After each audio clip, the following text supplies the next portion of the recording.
By the way, are you coming to Laircon 2022? I'll be there, and so will several of my DM Lair team members. This year, Laircon takes place in Pensacola, Florida on October 7th, 8th, and 9th. We'll have D&D games, other RPG and tabletop games, workshops, and panels. And every game master who runs at least one RPG game at the con gets an exclusive Laircon 2022 GM t-shirt. So please come hang out with me and my crew, and maybe even play in a game of D&D with us. You can learn more and purchase passes at the link below. Hello.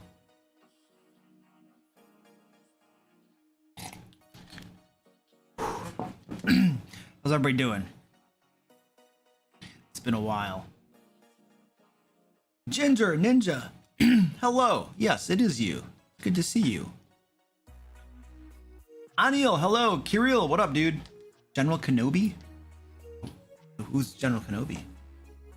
You're here for the bacon, Jacob? Well, I have good news for you. It was promised, and we have lots of bacon. Lots and lots and lots of bacon. You help yourself, dude. What's up, Nixit? Centerfire, hello. Nate, what up, dude? Caleb, hello. Robert Young, what up, dude? Goliath, Odin, Steve, the Derpy Owlbear. Apparently people were like, my understanding is because of the movie preview with, stop biting me. The cat is biting me because he wants attention. My understanding is that the movie preview that came out with the Dungeons and Dragons movie, because a druid turned into an owlbear, apparently there was quite an uproar, is my understanding. That's what I gleaned from a couple things I saw, but I'm not totally sure. But it sounds like some people were mildly offended, of course, and it was on Twitter, of course. And there was apparently some controversy around the impossibility of a druid turning into an owlbear. Oh my gosh. So anyway, I think that upset some people. And then some people who wanted their druids to turn to owlbears were upset in response, and they all killed each other. That's the internet. Hello. The uproar was the intellect devourer? Oh, I'm not familiar with it. I guess I'm not aware of that one. I don't pay attention to a lot of that stuff.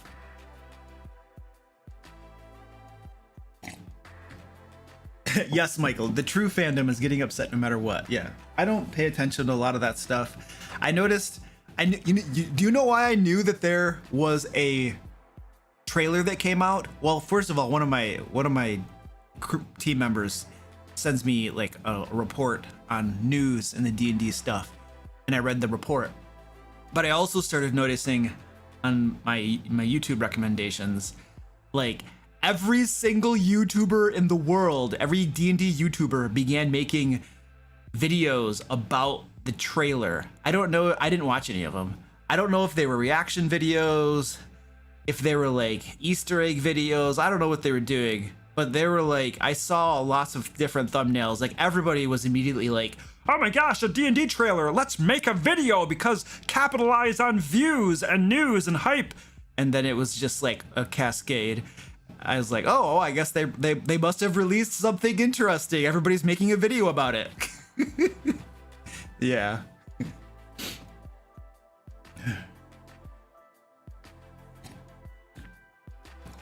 Heather Burke, hello, how you doing? Today is Gary Gygax Day, bro. Oh, really? Oh, I didn't know that. I don't know. I just got done reading a book about the history of D&D, and there were some unkind words in there about certain people, let us say, and their complete and horrible mismanagement of certain companies such as TSR. So yeah, it's interesting. Where's the coffee? It's right here. I have the coffees right here. Yeah.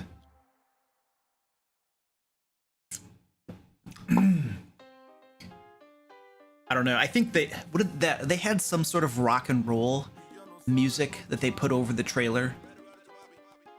Who was it? Who was the artist that they put over the music that they put over the trailer? It was like Led Zeppelin or somebody. Who was it? Who played that song? Does anybody know? Zeppelin? Who's Zeppelin? Or is that Zeppelin? Is that how you spell Zeppelin? Okay, I don't know, apparently. Apparently I'm ignorant. Anyway, it was interesting because that music didn't do it for me. Like, if there had been some sort of epic D&D music over that exact same trailer, I would have probably been much more, I would have had better feelings about it. But they put that music over it and I was like, I don't know what this is. What are they trying to do here? It felt really weird. I don't know how to explain it, but anyway, it's kind of like, it's probably like expectations. I was thinking like, you know, Lord of the Rings and this epic, you know, fantasy music. And instead I got like some like heavy metal rocks types thing, you know? So it was just, I was just kind of like, I don't know what this is. But you know, you can't really tell anything about a movie until you watch the thing, because the trailers are usually, they either usually make it seem really good and the movie sucks, or the trailer is like, okay, whatever, and the movie could be good or bad, or you don't know. The trailers are intentionally made. I don't know. You're not gonna know until you actually watch the movie or whatever. It's Led Zeppelin. Okay. I don't know what MCU stands for. They had a bard in the party? Well, you gotta have a bard. Nobody's gonna do any talking if there's no bard. I don't know what the Eternals are either. It feels like Guardians of the Galaxy, but fantasy. See, Guardians of the Galaxy was amazing. I loved that. Guardians of the Galaxy, the first one, the second one, they were both really, really, really good. They were amazing. But you had some really amazing stuff going on in those movies that made it work. So, you know, if that's what they're going for, maybe they can figure that out. But that's rough. That's a hard one to pull off and have it work, because it could just feel cheesy and lame if it doesn't come together like Guardians of the Galaxy did. You know what I mean? Because that was like really stinking well done.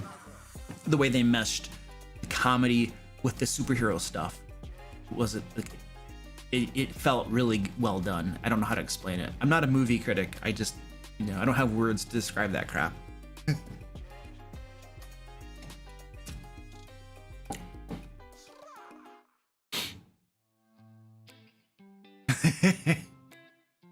That's probably true, Goliath. Hasn't every studio that's created a D&D movie killed the concept of D&D? I mean, I think most of them have pretty much sucked. The ones that are literally D&D. I mean, but if you look at the 80s movies, Conan the Barbarian, Conan the Destroyer with Arnold Schwarzenegger and everybody, like those were amazing. That's like the gold standard still, I think, for something that approaches a D&D-ish type movie, you know. Lord of the Rings was obviously really good, but that's not really like D&D. That's something a little bit different, I think. It's a different type of film or genre or something. I don't know how to explain it. The Conan the Barbarian, Conan the Destroyer were amazing, and the soundtracks for those were spectacular. I loved those. They were so good.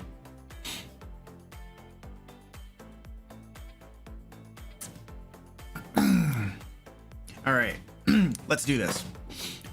Let's do your bumper. Whee! Oh crap! I can't find my buttons. You see, you can tell I haven't streamed for like a couple of weeks when I can't find my buttons and I can't click the right stuff. But hey, welcome to the stream. Tonight we are going to be creating a level 5 D&D adventure together. Level 5. So there's no questions tonight. I'm going to ignore all questions, so sorry, but we're not doing Q&A tonight. The title literally says adventure creation. But next week we will be doing Q&A. But tonight we're creating an adventure together. I'll have a map ready for it.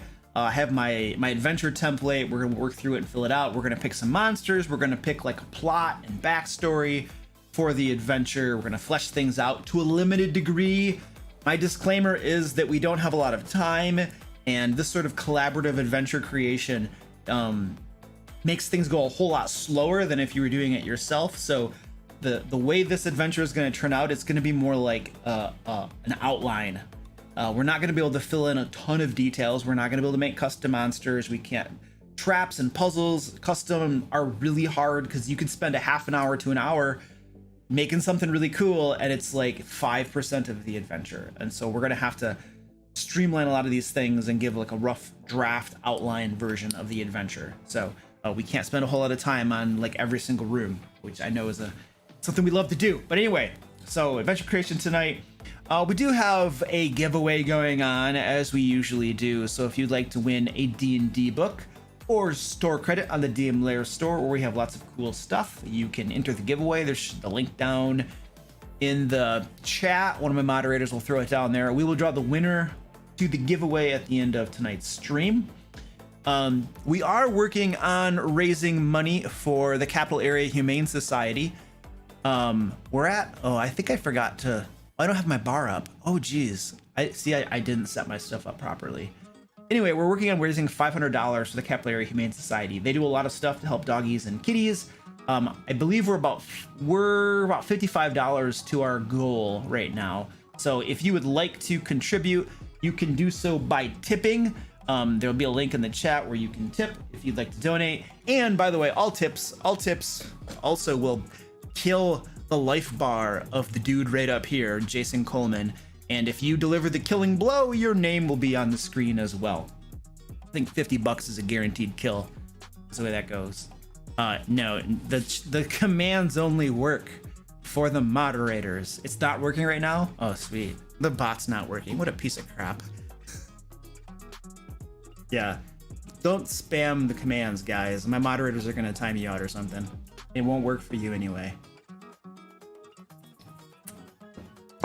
Yes, Ed has this beautiful SRD disclaimer. Everything's got to follow SRD. And we're probably going to pretty heavily favor monsters from Kobold Press's Tome of Beasts, Tome of Beasts 2, and Creature Codex, because those monsters tend to be a whole lot cooler than Wizards of the Coast stuff. So, and most of Wizards of the Coast SRD stuff has been used so much that it gets boring. So I like to use the Kobold Press's stuff when we're doing our monster creation. All right.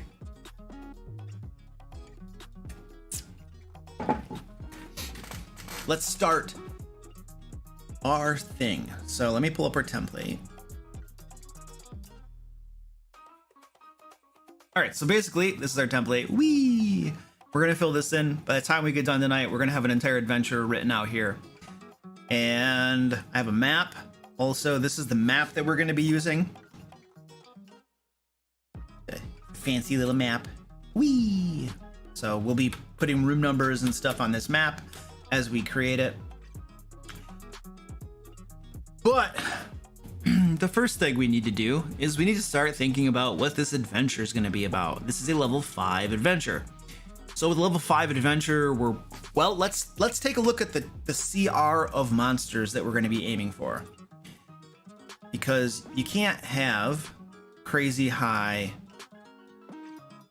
Oh, where's my thingy? Get the right stuff up here. So we're going to balance this for 5 characters. That's a 4. 5 characters at level 5.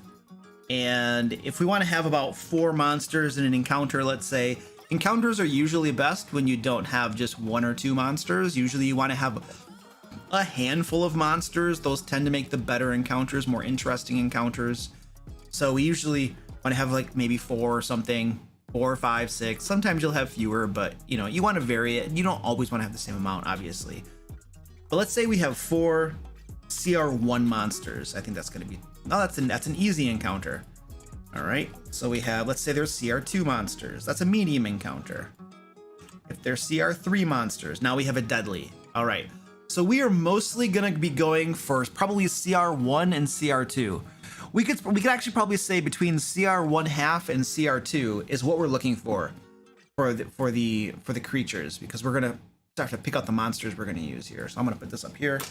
We're looking for CR1 half to CR2 creatures mostly. If we find something CR3 or 4, that might be a boss, a villain, the big bad at the end or something. But for the most part, we want to aim for about CR1 half to CR2, and that's gonna allow us to create encounters that are, you know, interesting and fun and crap. Not too easy nor too hard.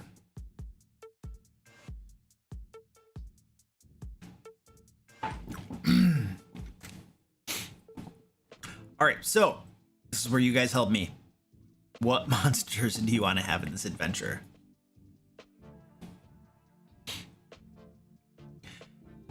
When I say adventure, I mean adventure. Like there is a beginning, there's an end. So you're going to get, there's going to be, it's your standard, you know, the quest is delivered somehow, and then there's a rising action as you're going through the adventure. You're exploring, you're fighting things, you're discovering stuff, you're getting towards your end goal.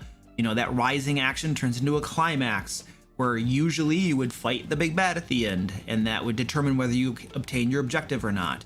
And then there's going to be a falling action where you wrap things up. That's usually when you finish looting out the rest of the place, travel back to town, turn in your quest, you know, and then you're done. That's an adventure. An adventure is the entire package. An adventure doesn't really have anything to do with time. You can have an adventure that takes 1 game session or 4 game sessions. I routinely have adventures that take 3 to 4 game sessions. It's pretty normal. I have one group right now that is about to walk into a big, huge, massive temple. And it's probably going to take them, I don't know, it could take them 10 game sessions. It is so stinking huge. And there are 3 milestones in it. There's enough in there for them to level up 3 times. So they're going to walk into this mega place. But it's still just an adventure. It's one adventure. So adventures don't have a concept of time necessarily. They don't have to. It's just there's a beginning, there's a middle, there's an end, and that's an adventure. Now this adventure and the adventures that we create on the live streams tend to be shorter because we don't have enough time to really flesh them out a whole lot. So this one we come up with tonight will probably be able to be played in about 1, maybe 2 game sessions would be my guess.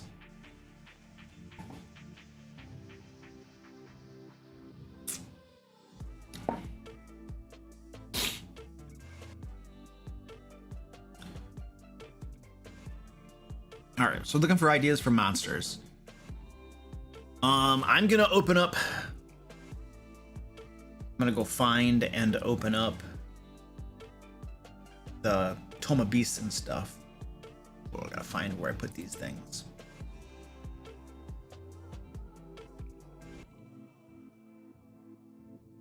PDFs. There we go. All right, Toma Beasts. All right, there's Toma Beast 1 and Toma Beast 2 and Creature Codex. All right. You know, the cool thing is that Cobalt Press actually sells PDFs, so you can buy these and do cool stuff like reference them on computers.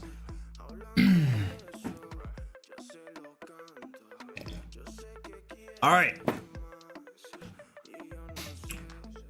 And so we're looking for like CR1/2 to CR2s, and I haven't seen a whole lot of just stuff in the chat so far, so I'm gonna see what we can find here. Now usually at the end we have monsters by challenge rating, so let's pop in here and see what we find, see if we see anything interesting. And we have like a sewer system basically too. So it's some sewer system beneath a city is the map that we have that we're going to be using as well. So we want, you know, anything could probably happen here, but that's something to consider as we're choosing out our monsters as well. Bone crabs. It's a CR1/2. A Fraugashar? What the heck is a Fraugashar? Let's see what this is. Oh, this is, whoa. This is interesting. This slight creature resembles a goblin, but its blue skin and the icicles hanging from the tip of its long nose speak to the chilling truth. They're a short race of tricky and cruel fae who inhabit cold mountainous regions. Fraukashar have light blue skin, pointed ears, and eel-like teeth. Delighting in mayhem, they always seem to have devilish grins on their faces. That's pretty cool. Frostwalker. Ooh. I kind of like that. That's interesting. To do some damage and stuff. So these are little wussy goblins. Chokers. I mean, I know that there are chokers. I don't know if it's SRD or not. An Otiug. An Otiug would be cool. I like Otiug. I love Otiug. I had an Otiug once that had like, it was a mega Otiug. It had extra limbs and stuff. it it was buried under rubble, and it ambushed a fairly high level group, and it beat the living tar out of them. That was fun. Oh, we can't use UNT. All right, I'm gonna write these guys down. These guys sound interesting. This cat's got to stop chewing on my leg. Squeaky, you're gonna get it. This cat is down here. He's jealous because I'm talking to you all, and he wants attention. I had to copy paste that because it was hard to spell. So this is Tome of Beasts 2. What is it? What page is this? Squeaky, stop. 206. I'm gonna squirt you with water. Stop. He's cute.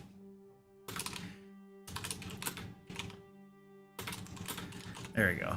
All right, so these guys looked interesting. The chokers are permitted? Okay, let's go take a look at a choker then. I'm assuming it's probably in D&D Beyond. I don't go into D&D Beyond very often. Squeaky, stop. I'm gonna throw water on this cat. Stand by.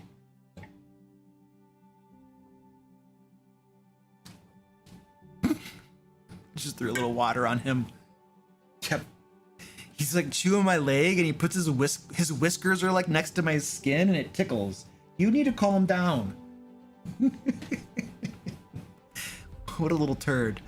Okay, I'm not buying Journeys to the Radiant Citadel. Thank you. Stop bugging me. All right, let's see. Game rules, sources. What am I looking for? Oh, monsters. Yeah, monsters.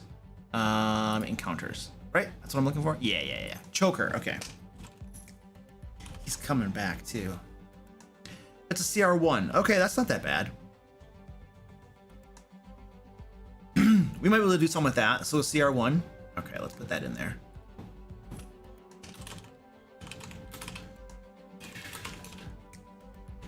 All right, what else? Any other ideas? A Drowned Maiden. I don't know where that's from. OTUGs are good. Okay, OTUGs are like a CR5 though, right? I need a reference for Drowned Maidens, otherwise we can't use it if I don't know where it is. If I can't find it, we can't use it. OTUG. It's a CR5, yeah. Okay, cool.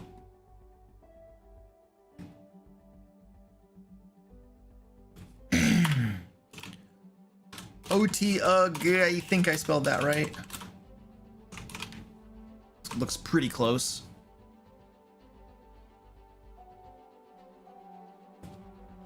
Okay, but I need to know where in Drowned Maiden. Like, there are 3 of them, you know?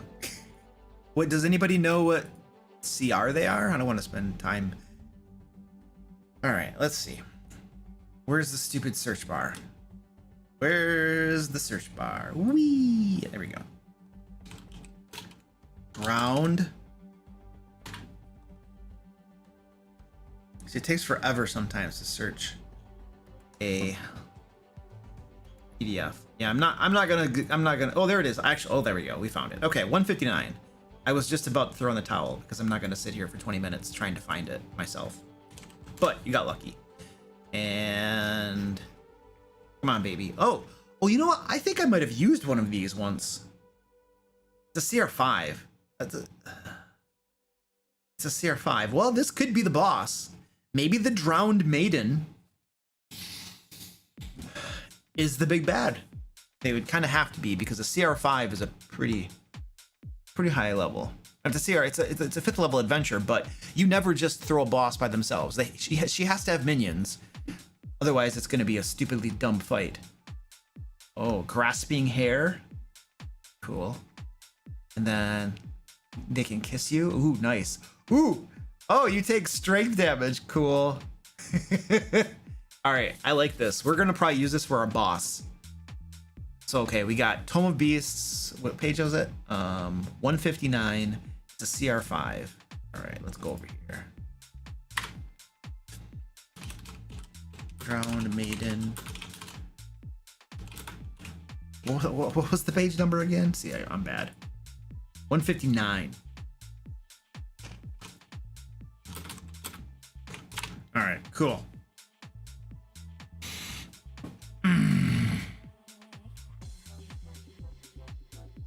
Yeah, even for legendary monsters, even when something has legendary actions, I have still found that if they don't have minions, it's still a surround and pound. I mean, even then, it doesn't work very well. They still need minions almost always.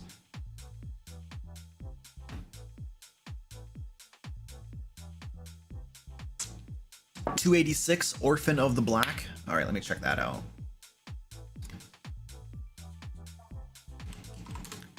Oh, I typed in the wrong number.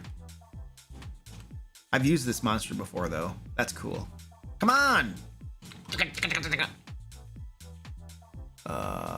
I don't see the Orphan of the Black. There we go. Ooh! Oh! That looks cool. That looks creepy, man. That looks stinking creepy. Appearing to be an unkept human child between the ages of 6 and 10, this creature has bare feet and long, ragged, dirty nails.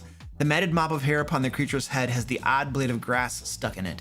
Its face is gaunt, with black, expressionless eyes, and its mouth is twisted into a sneer. Cool. Squeaky, why is your head wet? Oh, because you were biting me. He's all wet. Well, you don't need to bite me. Usually when he's doing that, I just pick him up and just pet him and really rough him up a little bit. He likes that. And then he leaves me alone for a little bit. Incite violence? Oh, that's cool. Okay, cool. I like this. Transmit pain.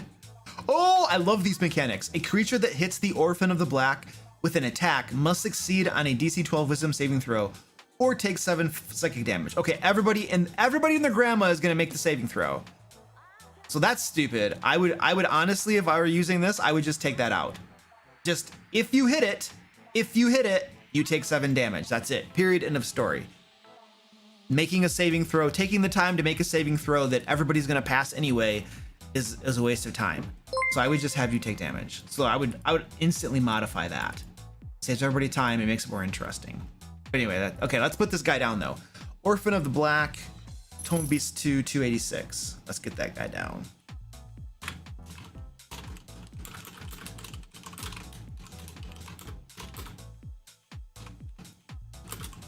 That was a CR2, right? Yeah, 286. Okay, that's cool. All right, we need maybe a 1 or 2 more ideas for monsters, I think. MTG Gaming Mason, hello, what's up, dude? I've never seen myself live, so one of these days I'll have that out of body experience, and it'll be cool. All right, we need something else. Burbalang? I don't know where that is. I've never heard of that before. I need a reference for that if you want me to use it. If you want me to even look at it.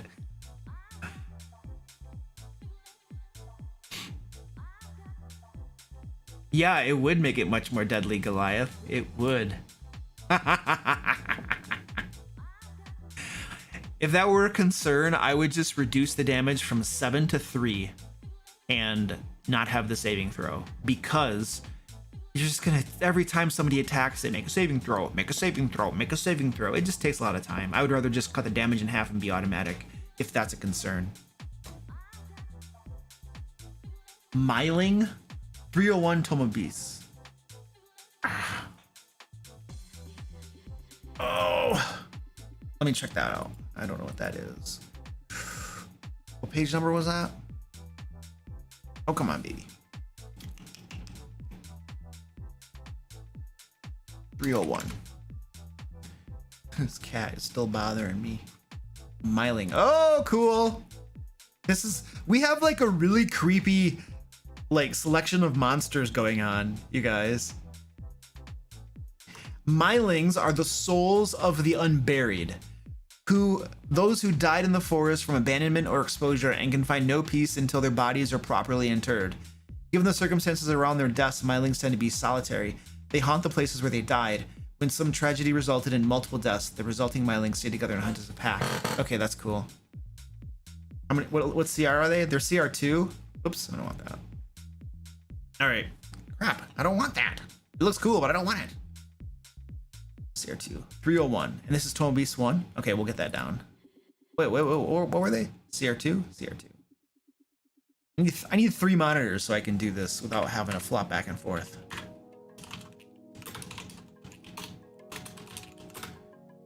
Ugh. Did I get that right? 301. Okay, cool. Sweet. I have an idea of how this can all fit together too. All right, cool. Yeah, this feels like a gothic horror or something for sure.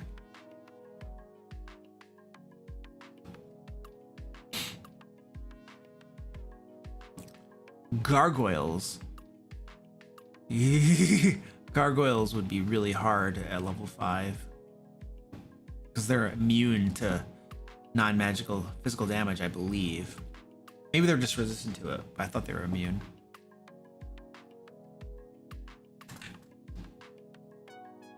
Skin bat? Oh, I've used the skin bat before. Yeah, that's cool. I used that in my Curse of Strahd game. Let's go find that. Where's the skin bat? Home Beast 1, page 87. Okay. Let's take a look at that. Come on, skin bat. Yeah.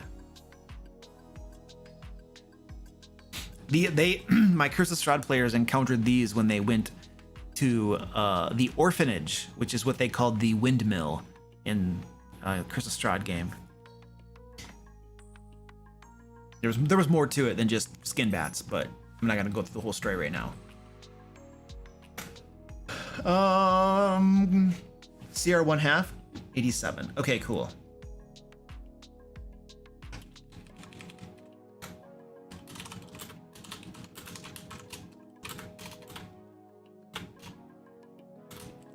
Squeaky's biting me again.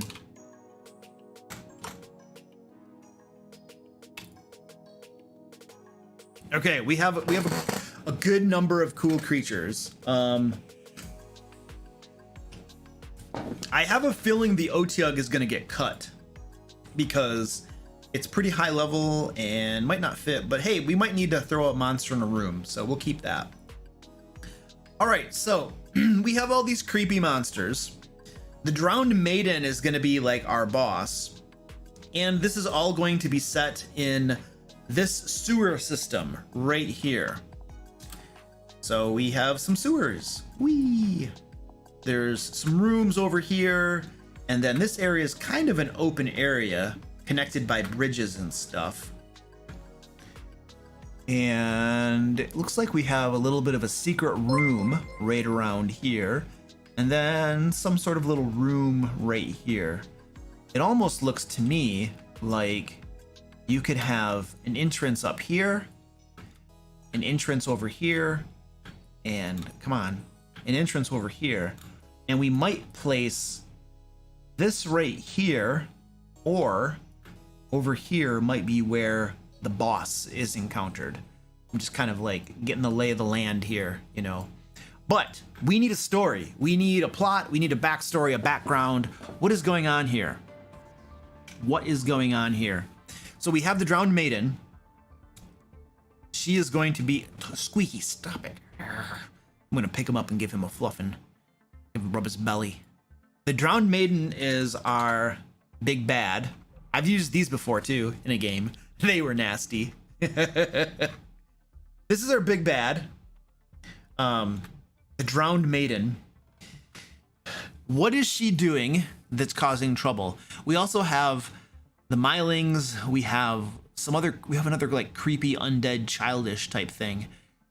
So it's almost like, man, it almost feels like things are getting into the sewers, or children or people are being lured into the sewers and drowning or dying, and bad things are happening to them. And it seems like there might be some sort of thing going on with that.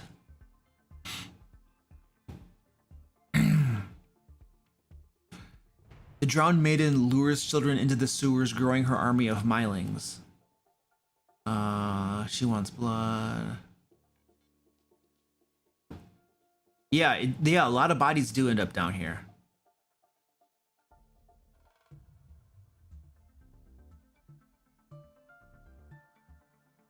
Evil sewage orphanage.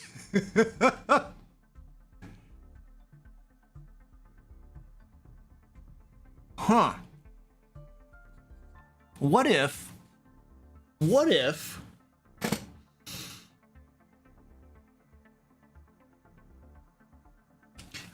we somehow, and this is gonna have some like gray and white morality to it, perhaps, but what if we had a town that was slightly overpopulated, and the parents, if they had too many children, whether they couldn't support them or maybe there's some legal laws in place or something, but what if parents, when they had unwanted children, essentially just they just dumped their children in the sewers or something?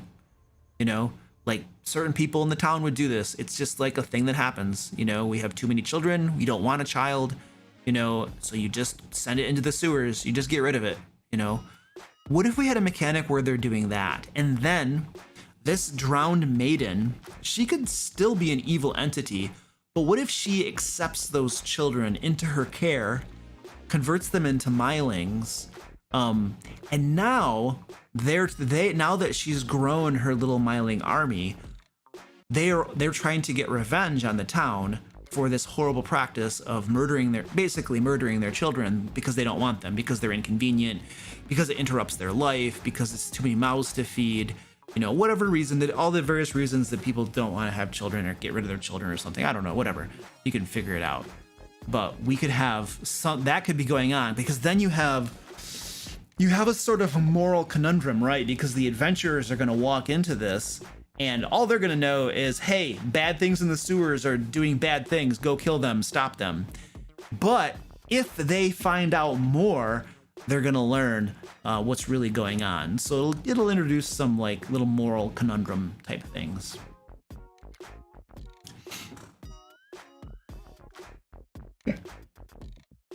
Neutral evil.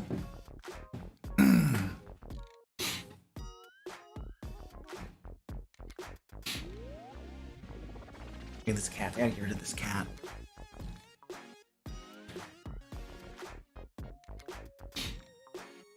This is such a dark plot, and I'm here for it. It's too close to in real life political topics. I mean, this is something that people have been doing for a long time. It's neutral evil after all. Sounds reasonable. Or the children could be the outcasts of society. That makes it. I kind of like the moral ambiguity of it. All right, we got to write that down then. I'm gonna put that into here. I need some more coffee though. I'm getting low on coffee. Sacrificing their children to a god? I don't want to do that though. It's historically accurate. Yeah, I'm not doing the outcasts, and I'm not doing the sacrificing to the deity. We're gonna make this a little bit different. No, I don't want it to be deformed children. I mean, because then, no, it should. I want the onus to be on the parents in the culture who are doing something that they shouldn't be doing, because that introduces more of that moral ambiguity for the adventurers and the players to figure out as they learn more about what's going on here. All right, so we need to get that down there. So let's do this.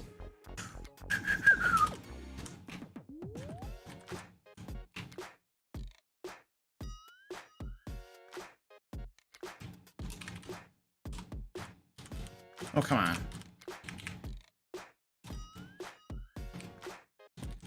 Get this guy over here.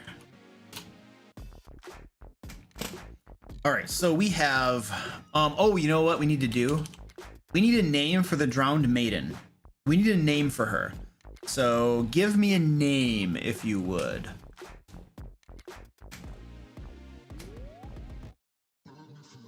Brainstorm naming time. Name brainstorming time.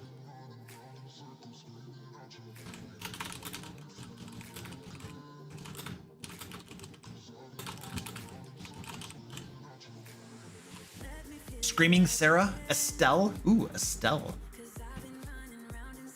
Shara. Lysandra. Celeste.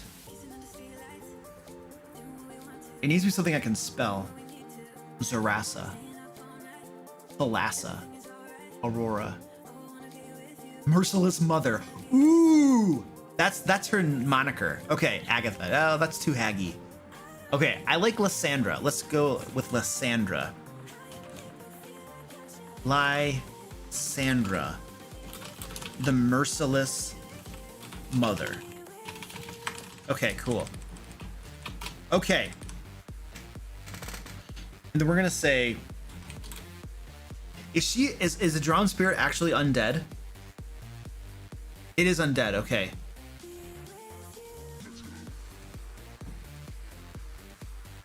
Floating in the water, okay, cool.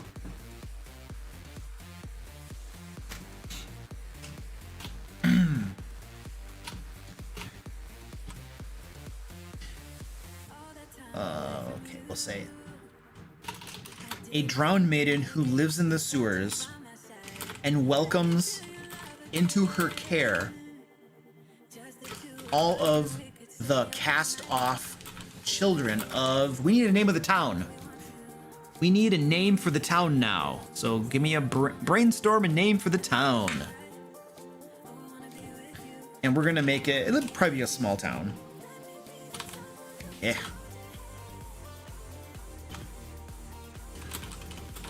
A small town with the custom of banishing unwanted children into the sewers. Need a name for the town. Glen Hollow. That sounds familiar, like we can't use that. Wenton Forlorn. Golgotha. Ooh, that sounds cool. We almost want the town to sound like evilish. If it could have a name that just kind of sounds not good, that will kind of play into the sort of motif, I guess, that we have going on, which is why Golgotha sounded pretty good. Scion's Barrow.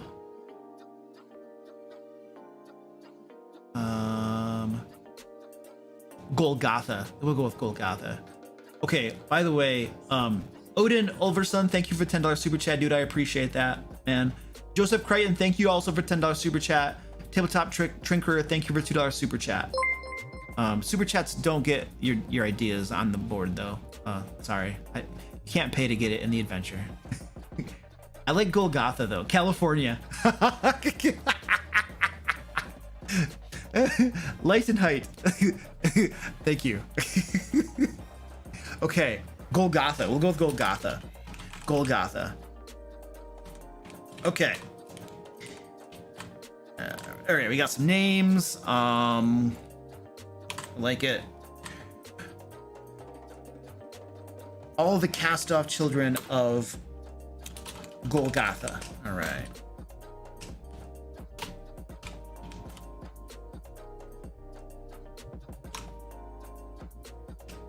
San Francisco, California. Now we're getting really specific. What's going on over there that I don't know about? Don't answer that question. You're probably gonna get yelled at by a moderator. Don't answer that question. I'll get rid of that.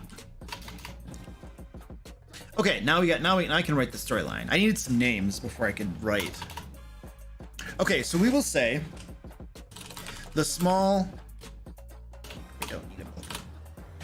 town of Golgotha has a long-standing tradition of sending its unwanted children, for whatever reason, for any reason really. Squeaky, stop biting my leg.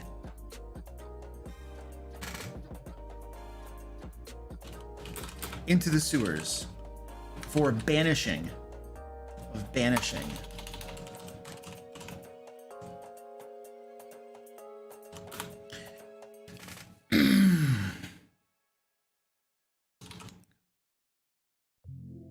However, recently, how did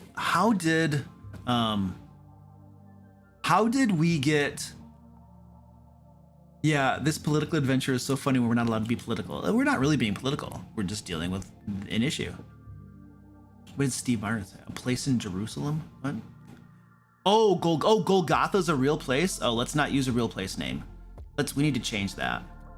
Okay, yeah, we don't want to do that. We don't want to use a real place name because then people will read into it and think that we're trying to make some comment about something. So we got to change that. Wotan.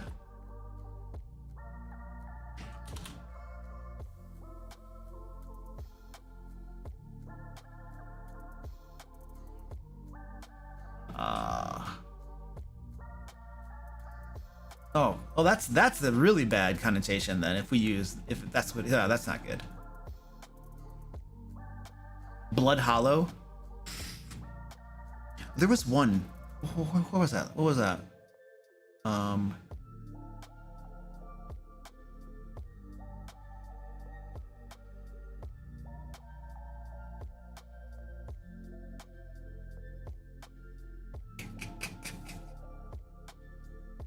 Gloomsburg.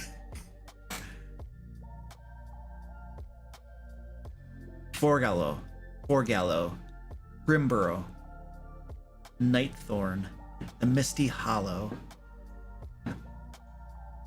Gartenfraud. Ooh, Gartenfraud. I like that. Okay, we're doing that one. Oh crap. Gartenfraud. There we go. I gotta change this.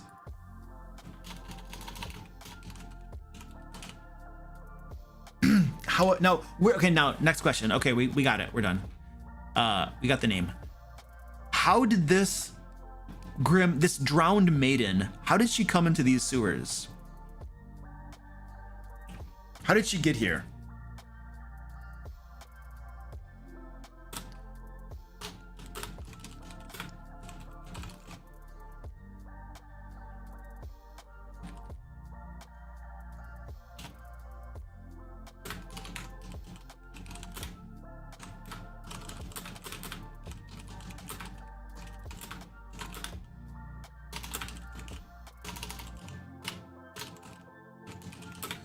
Okay. However, recently it's Lysandra, an undead creature known as a drowned maiden by scholars. Known by scholars as a drowned maiden.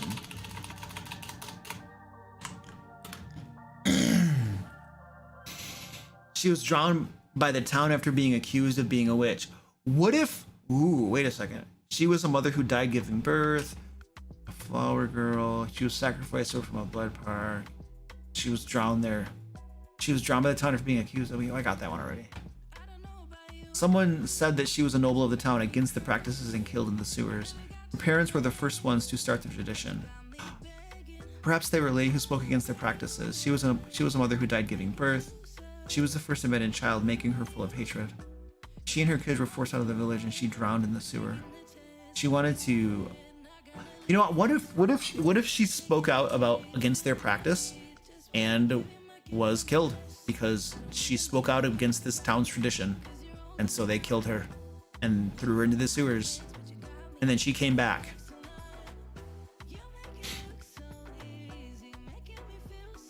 She was a mistress of the Lord, and when she got pregnant, he sent her into the sewers so he wouldn't be ashamed. Yeah, the drowned maiden is undead. Yeah.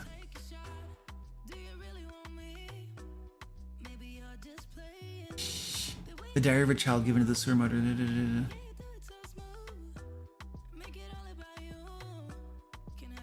She was a sacrifice for a local magister's spell, but she was secretly pregnant, and that transmorgified her existence. Now she's a revenant. Hey, I think Stream Elements is working now. So you could try doing those commands for the giveaway and stuff.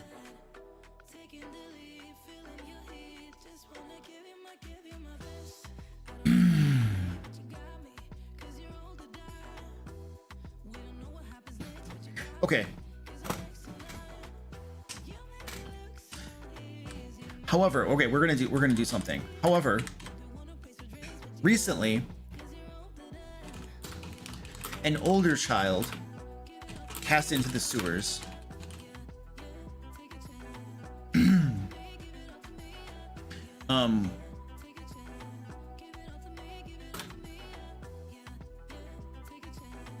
An older child,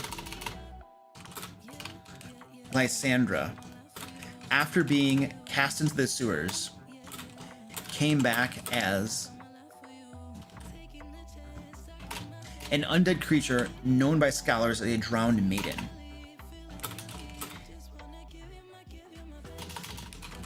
Using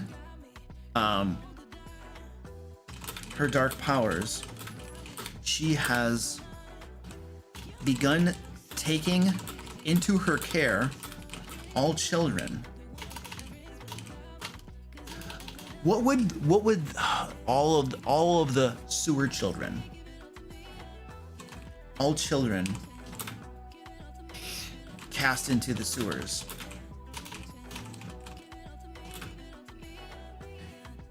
turning them into Mylings, right? Were the Mylings Tomo Beast 301? The Mylings, I think, were the things, right?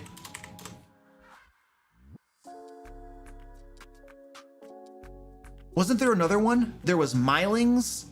What was the other one that was like little children, kind of? Orphans of the Black.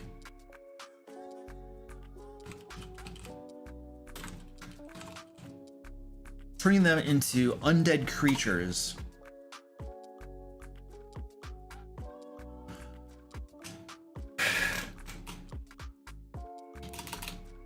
Using her dark powers, she has begun taking care.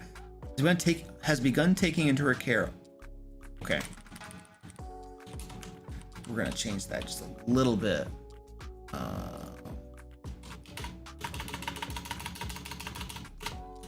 She has begun taking into her care all children cast into the sewers.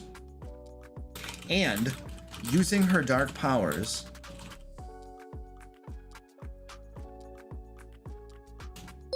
I'm trying to figure out how to word this properly.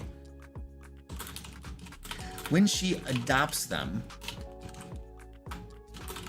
into her care, she uses her dark powers, her newfound, is that one word? Yeah, newfound dark powers, to turn them into Mylings and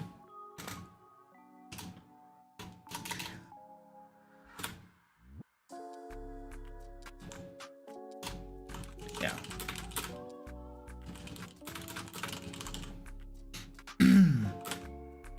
These, what we should call them orphans, right?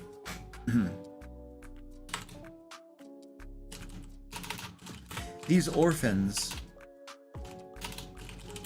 call her the merciless mother. The merciless mother.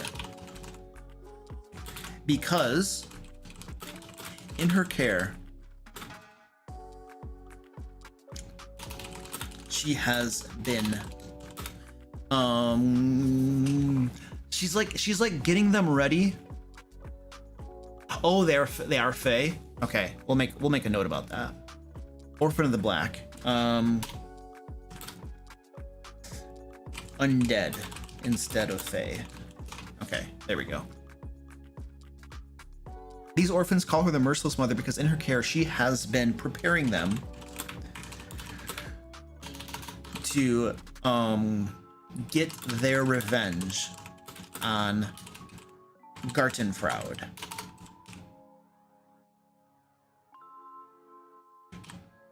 On the people of Gartenfraud who cast them away. All right. I'm out of coffee. We need some coffee here. False Hydra.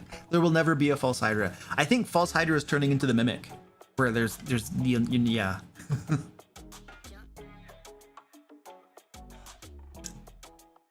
All right. Okay, we have the storyline. We have the basic storyline of what's going on. And I spelled orphans wrong.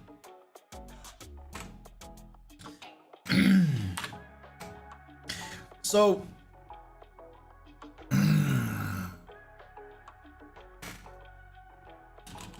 recently, the residents of Garten Fraud. Wait, is it Garten Fraud? Yeah, Garten Fraud. Have begun noticing dark things in the streets at night.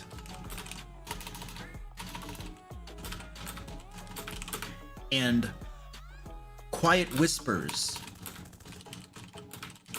and moans echoing up from the sewers below.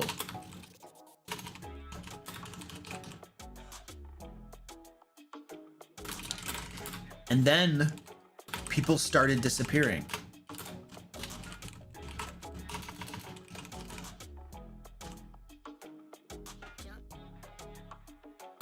With alarm sweeping through the town, the council has sent out a cry for adventurers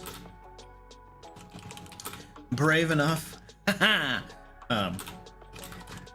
investigate these happenings and resolve them. All right, there we go. Bad guys, what they're doing in the world to cause a problem, and a very simple plot hook. There you go. It's not incredibly imaginative, the plot hook, but hey, it gets the job done. Some great DM will take this and make it better when they actually run it. Okay, cool.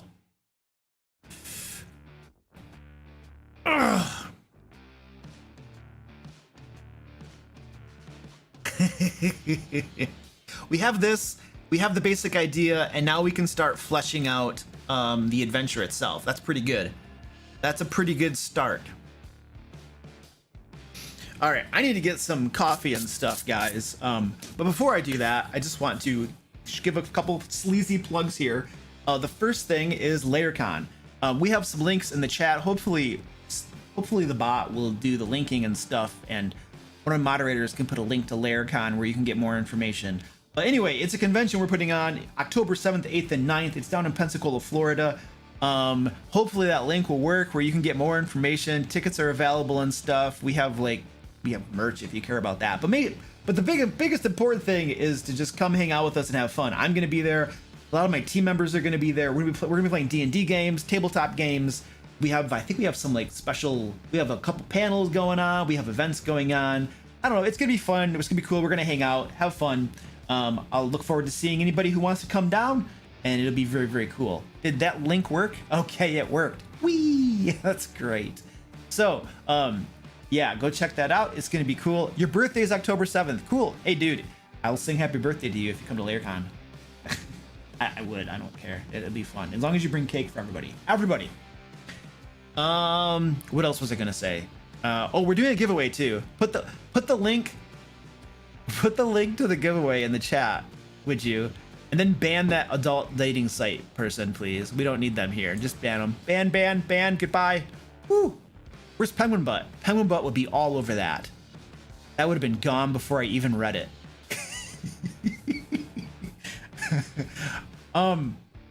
Anyway, we're doing a giveaway. You can enter the giveaway and get a D&D book of your choice, or store credit for the DM Lair store. I will draw the winner to the giveaway at the very end of the stream, so go ahead and enter. It's totally free. Okay, cool. Now I'm going to give my cats cat treats.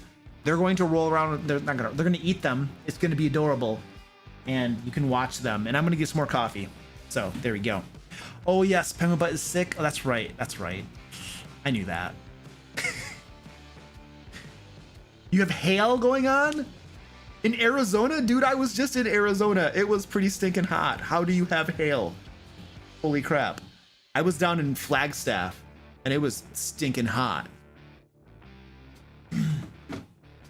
All right, this is what we're doing right here. Temptations. And look at them coming. Look at the kitties running. Look at the kitties running. Oh, baby. Oh, baby. They're like, it's been a couple of weeks since we had snacks. I know. Calm down, you genius.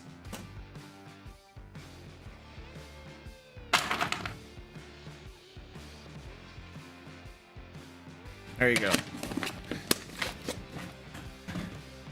I will be right back.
All right. I had like 5 cats and then most of them disappeared. I don't know what happened.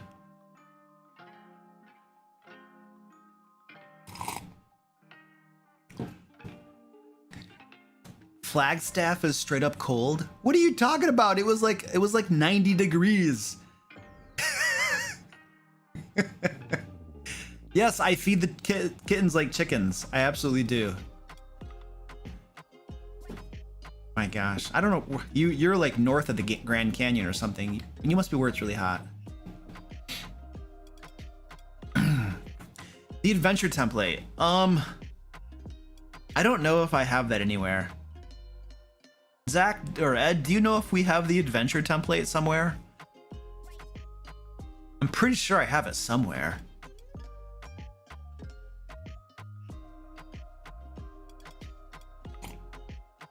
No, Zach, dude, my wife and I would freak out if we went to a 110 degree area. 90 was plenty. We're from Michigan. Remember, we're from Michigan, dude.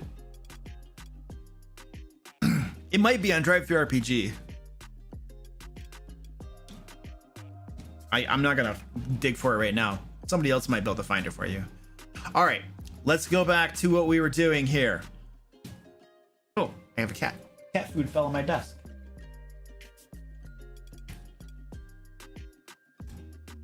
Oh, all right.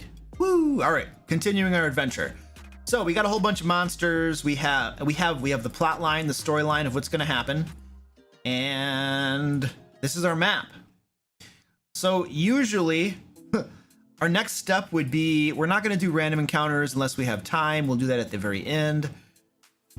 The inciting event. I mean, this is pretty simple. I'm not going to spend a lot of time here. The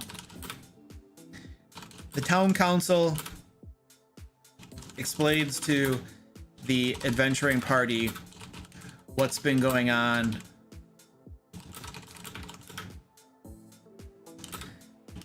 And asks them to take care of the problem. I mean, it's pretty straightforward.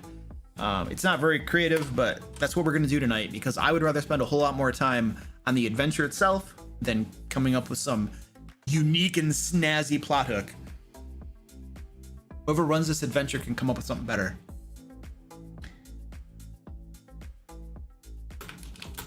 He points them, he gives them, it's a council.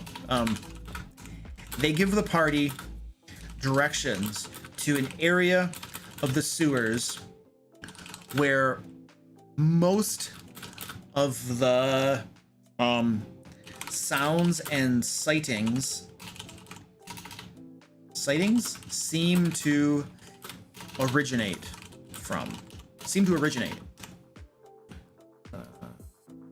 Sightings, there we go. What is there a name that we could give that area of the sewers? Is there a name we could give that area of the sewers? Let's brainstorm a name for that specific area of the sewers. Yeah, my wife is from Central America, but it's very interesting. Even though she's from Central America, she still does not like hot weather, and they would always have air conditioning and stuff down there. So I don't know. You would think that it wouldn't bother her, but she didn't like it. It was too hot.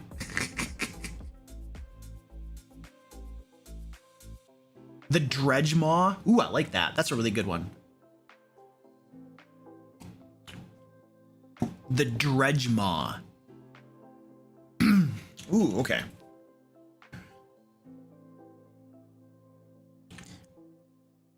An area of the sewers known as the Dredge Maw. Dredge Maw. I like that. And we're gonna put that up in our locations too. The Dredge Maw.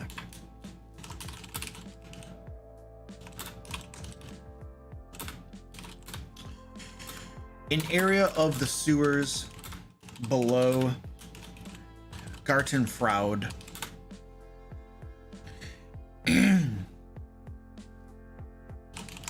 Where Lysandra and her undead orphans reside. All right, beautiful. Because that gives us a name for that, but it also allows us to name our map. Instead of just calling it sewers, we can call it the Dredge Maw, which sounds way cooler than just saying sewers. Whee! And we're gonna change our numbering system. Will be using the letter D at the beginning of our areas as well. So there we go. We got that going on. I don't know where this is gonna end up being, but probably can make that a little bit bigger. Something like that. It's probably okay. No, that's probably too big. There we go.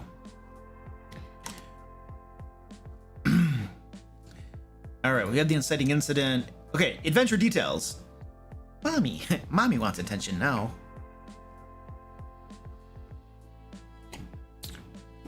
Ugh. I only have one hand now. I have to pet mommy. I have one hand. All right, the adventure details is where we're gonna actually build this stuff out. So the first thing I like to do is the Dredge Maw. We need to have some basic information about the Dredge Maw. Lighting, architecture, stuff like that.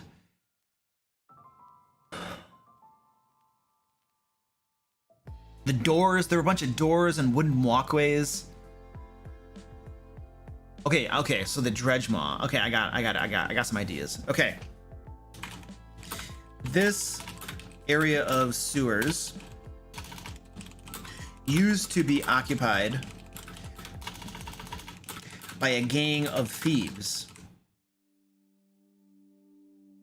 However, they've long since moved on.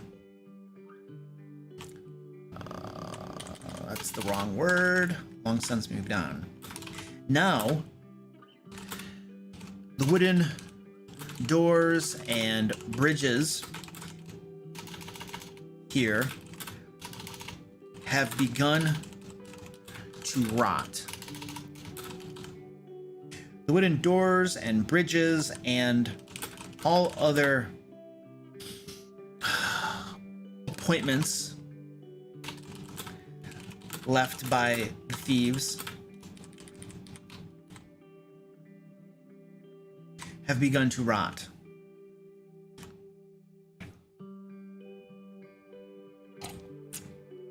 Okay, so then we can say doors. They're probably, oops, that's the wrong one. We could say that the doors are locked, but it can probably be easily broken down. The wooden doors are locked unless otherwise noted, but they can be broken down with a DC, I'm thinking 12 because, yeah, a DC 12 strength, athletics check, or picked with a DC, it's a Thieves Guild, sewers, locks, probably like, maybe let's make it a little harder. Make it a DC 13, 14? 14's not too bad. Dexterity, Thieves Tools, check. Okay, cool.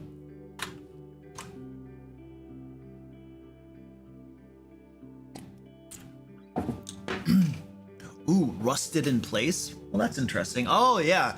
I like that. That's actually better. The wooden doors are not, I like that. Are not locked, but the hinges and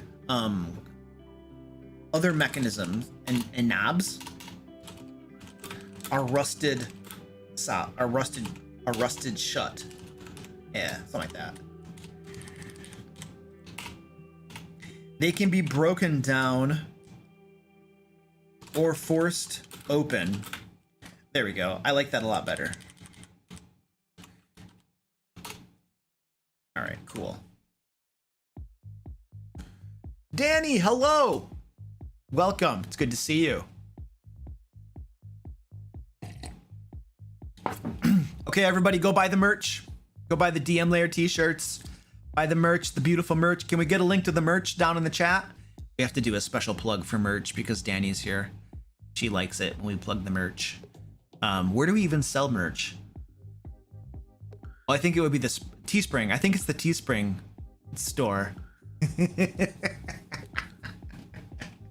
Go buy some t-shirts.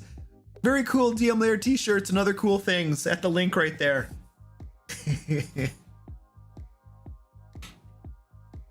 All right. Those are the doors. The bridges. There were some bridges. The bridges are rotting. The bridges are rotting and can only hold so much weight. If more than one character at a time attempts to cross a bridge,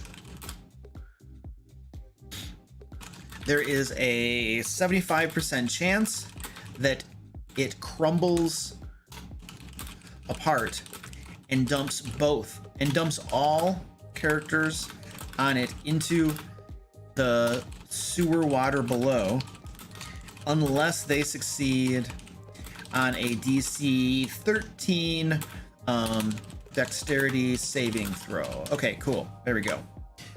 So we got a few different noted things about our sewer system here. That should probably be good enough. The sewer water is probably pretty nasty. The sewer channels. Yeah, let's do some sewer channels stuff. Sewer channels.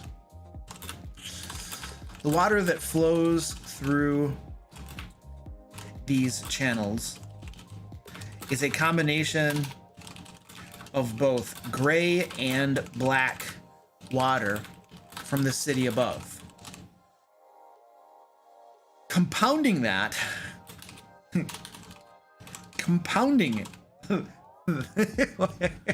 additionally, we'll say it. Additionally,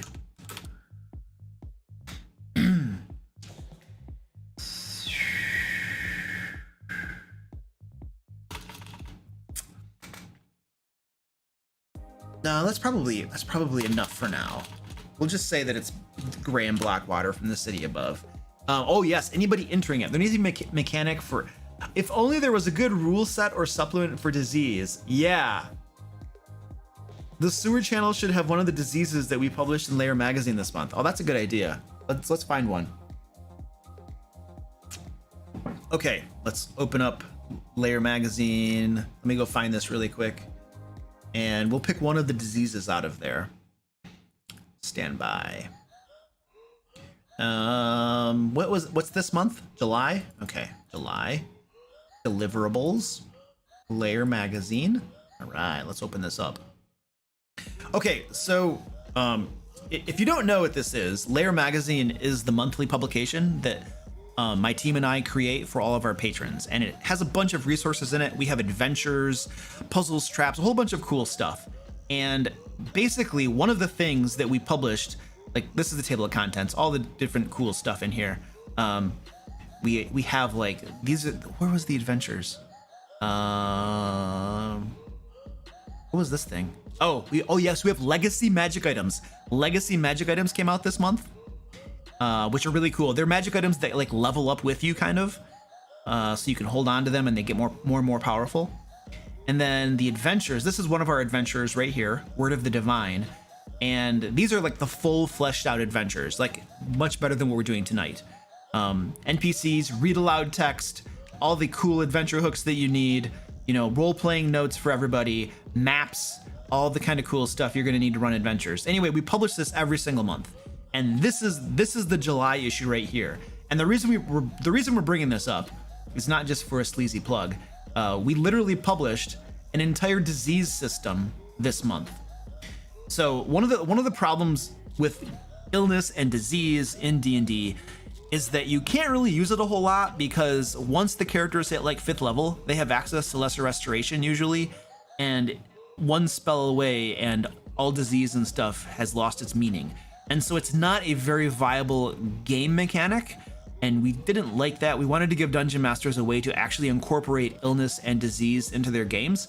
And so Zack and Ed, and I don't know if who else worked on this, but I know Zack played the key role in this. Ed did some game design work on this, helping with that and crap too, you know, and obviously we have editors and all those kind of people. So, okay, the whole team worked on this. All right. Anyway, my point is that we designed a system here that allows you to use disease and illness in your game in a meaningful way that isn't just kind of like snuffed out by a simple, you know, lesser restoration spell.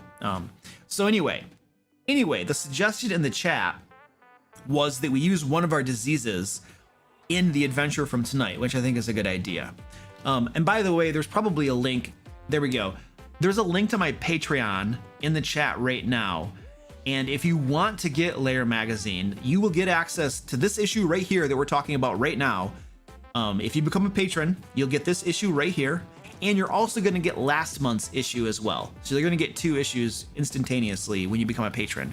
Now, if the magazine goes by tiers, so if you become a $15 patron, that's the magic one, because you get everything at $15. You're going to get all of Lair magazine, all of the content, all of that kind of good stuff. So if you're interested in doing that, there's a link. You can go check it out. Anyway, tonight we're going to be picking one of these diseases right here to throw into this adventure. Look at that. That was a seamless, sleazy plug, baby. All right. We don't want it to. It should be a moderate disease. Let's have it be a moderate disease. Ooh, gut infestation. Why can't I zoom? Where's my zoomy? Okay, where's my zoomy? For some reason, it's not letting me zoom with my normal buttons. I want a moderate disease. We're gonna wait. Should it be a moderate diseases? All right, moderate. Let's make it a moderate disease. Gut infestation.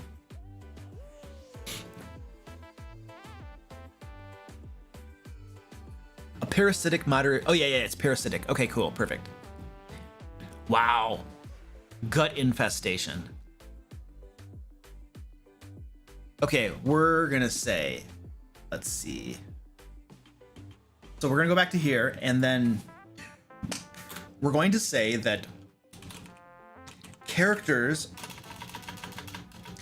the water in the channels is infected with parasites that can inflict the gut infestation disease. And then I'm not going to type it all out. We're just going to reference them to this. See, what issue was this? July. What issue would this be? Issue 19. So let's put that in here. See, Lair magazine, issue 19. What was the name of it? Doom and Divinity. Doom and Divinity.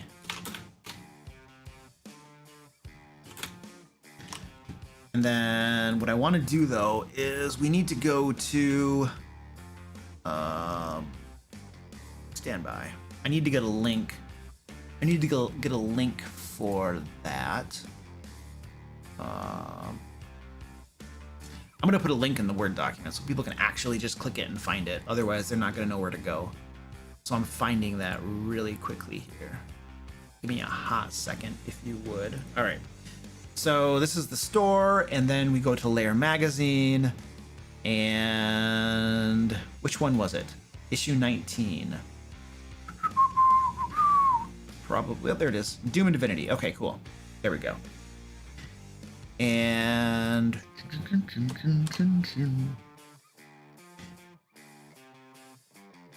so in case you're wondering, you can also get back issues of Lair magazine on my store, but you get a whole lot better deal if you become a patron. You get a lot more content by becoming a patron. But if you don't want to do the patronage, you can always just buy them one-off on my store. It just, you don't get, it's like twice as expensive. So better to become a patron if you want to get the content. Link. Yes, my patrons get much better deals. That is intentional. They're the ones that help us do all the crap we do. So I give them the good loot at a better price. I think that's good. There we go. That should do it. Let's make sure our link works. Yep, it works. Okay, cool. There we go. And what was the DC on that? There was like a DC, wasn't there?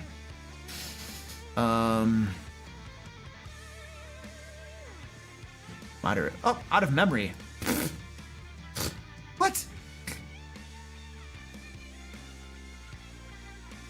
Oh, gosh, I'm running into problems. DC 16 Constitution saving throw. Okay, let's put that in there. That's crazy. They're probably going to become infected. All right, so characters who fall into the channel water must make a DC 16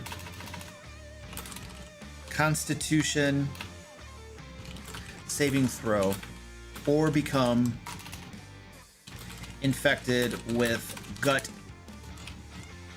infestation disease. All right, there we go. Okay, cool. All right, how's that? Now, the only thing that I have to say though is that a DC 16 saving throw at level 5 is pretty high. And a lot of people are going to fail that. So, do we want to make that initial saving throw a little bit lower? That's my question. I'm almost wondering if I reduce that to maybe a 14. To give them a chance, you know. My computer's full. I think I'm gonna go down to a 14 for the initial the initial contraction. Otherwise, I feel like it's gonna be rough. All right. Steve is like, no, just leave it, man. If a character has a 14 con, that's a +5, so it seems 5. Fine. Yeah? Okay, all right, I'm gonna go 15 then. I'll compromise. There we go, we're done. We're moving on. All right, we have talked about the sewers, and we gotta actually put some stuff in the rooms. So we have to move on. I like that though. That's cool.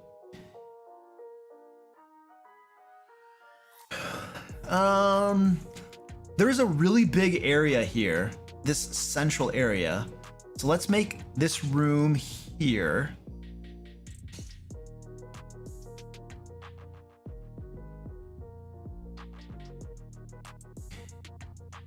I feel there's like 3 different ways to come into here. Ooh. So let's label this as a D1. And we're just I'm gonna go through and label a bunch of our different areas here. We'll call this D2. And whoa, pushed a bunch of extra buttons. D3 is gonna be this secret area. Let's make this secret area D3.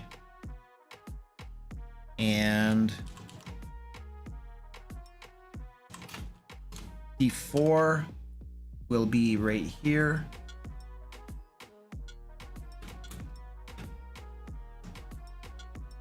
D5 will be this little roomy type thing. Ooh, wee, wee. And then D6 will be this room.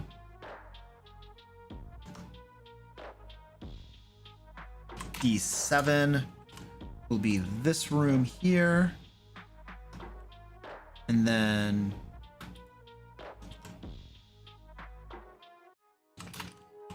D8 will be right here. And then D9 will be our final room over here. All right, cool. All right, so now I have all the rooms labeled, the different areas labeled, and we're going to start fleshing out each individual room.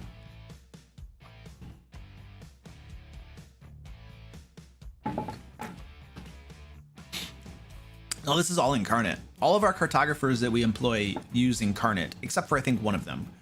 But yeah, I mean, incarnate. Ugh. And I didn't make this map, by the way. One of our cartographers made this map. This was made by North of Dusk Productions. Yeah, I pay other people to do this sort of thing. I'm not good at this, and I don't have time to do it. So I pay other people to do it. Okay, cool. Let's do this. We got to start fleshing out these rooms and putting monsters and encounters and cool stuff in here. So we have D1 as our first room. What do we want to put in here? We should start figuring out what's going to go in here. Now, the thing is, this area right here, D1, D2, and D4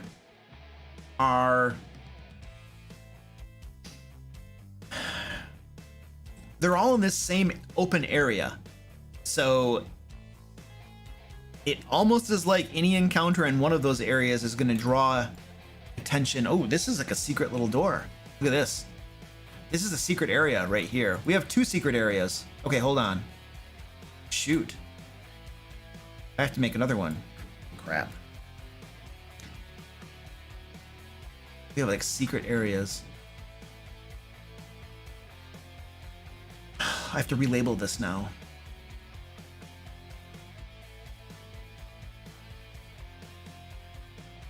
We'll keep that as a D1. You know what? This is what we're going to do. We'll make this a D3. That'll be a D3. We'll have this be D4. I missed a room. Oops. This will be D6. Make this D7. This will be D8. This will be D9. And then we'll make this one right here. It will be D10. Perfect. Okay, and then let's make a little secret door symbols. There's a little secret door there. And woo!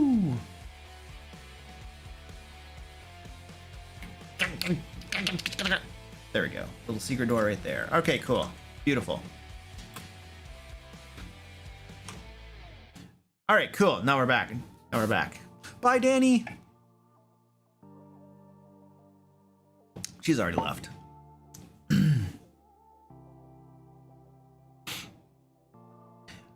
Okay, now we got to put stuff in these rooms. All right, back to that. So in D1, D2, and D3, I feel like these should just be like milings or something.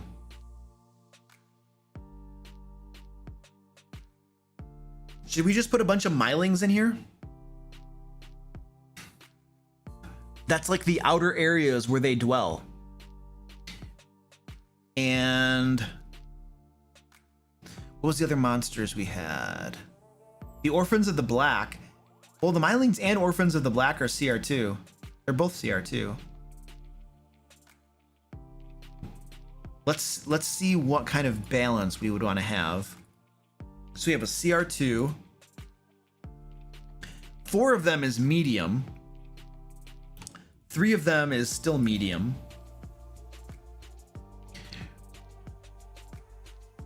All right, let's go over here. D1, D2, D3. We're just gonna get these numbers up here.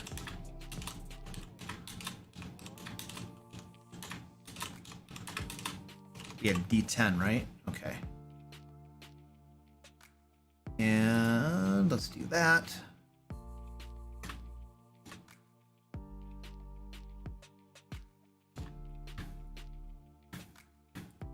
All right. Okay. I feel like we're gonna put some. Let's get our encounters.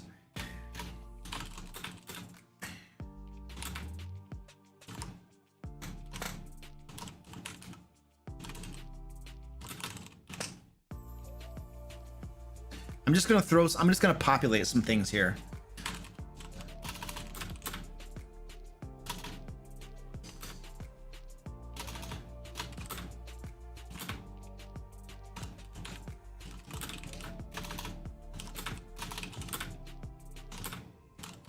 What are those other things called? Orphans.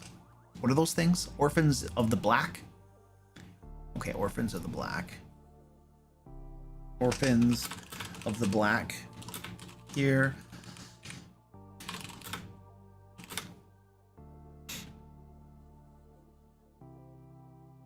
We got 2 of them here. Maybe, oh wait, you know what? Let's do this. How about 5 of them? What is that? If there are 5 of them, that's a deadly. Okay, so this is what we're gonna do.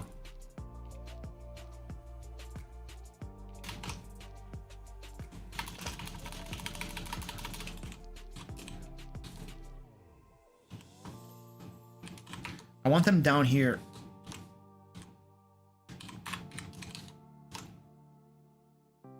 So this is what I'm doing. This is my thought process and why I did 2 Milings here and then 3 Orphans of the Black here. And so what I'm thinking is we have 2 Milings in D1, 3 Orphans of the Black down here, and if a battle breaks out between either of these bands, because these rooms are kind of joined together, the other band is going to arrive probably on round 2 to join the combat. And that's what I'm thinking, because then what you're going to have, according to our like calculations of stuff, 5 of them altogether is deadly. But if they fight one round against 2 of them, and then later on some other ones arrive, it might not be that bad. We should actually probably say after 1d4 rounds or something like that, too. If combat is joined, the creatures, we'll say, the Orphans of the Black in area D3 arrive in 1d4 rounds to assist. There we go. And then we'll say something similar down here. If combat is joined, the Milings in D3 arrive in 1d4 rounds and join in. Yeah, there we go.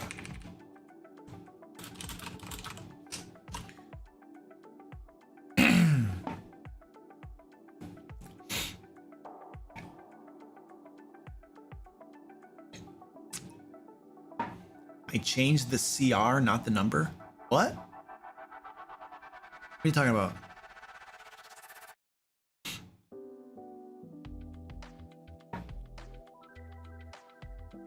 I don't know what you're talking about.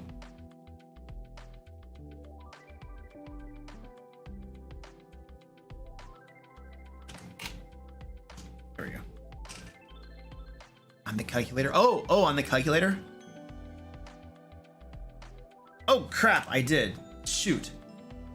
Thank you. It's hard. Okay, so 5 of them is hard. All right. And 2 of them is easy. Oh, it's whatever. It's okay. That'll still work. Math still is okay. All right.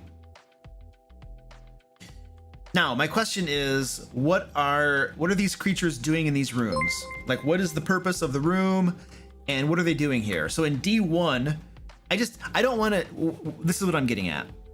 I don't want to just say there are 2 Mylings here. That's kind of empty, you know.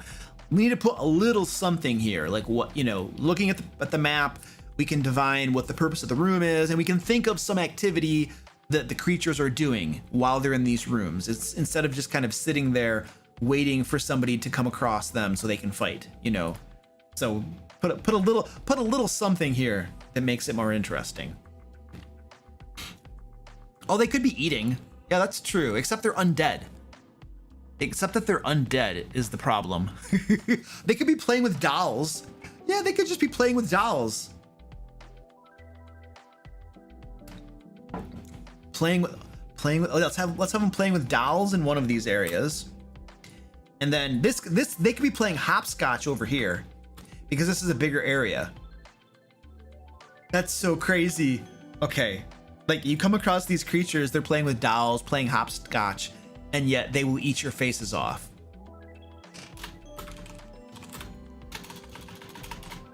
Sitting at the table, playing with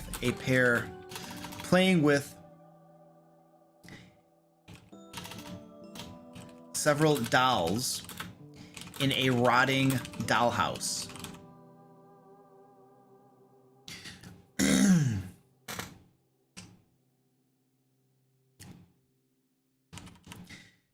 Now, usually what we would do when we are creating an adventure is we would put some sort of motivations around these creatures.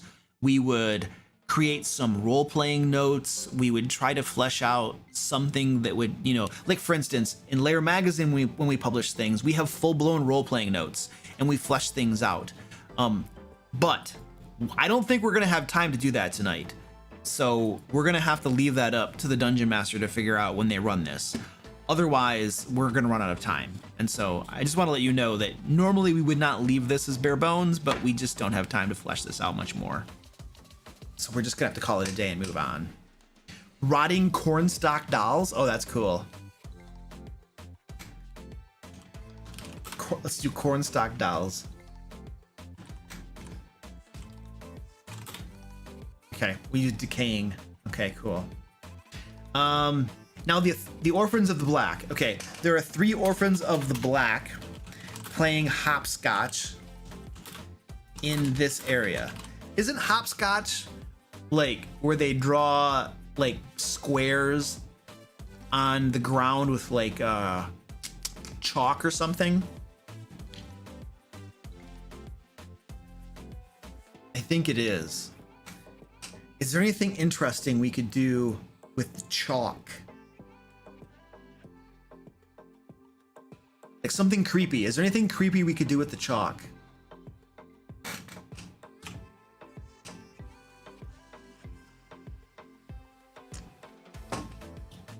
Oh, it's drawn with rat's blood? Oh, I like that. Yes, that's great. The squares for the game have been drawn with rat's blood instead of chalk.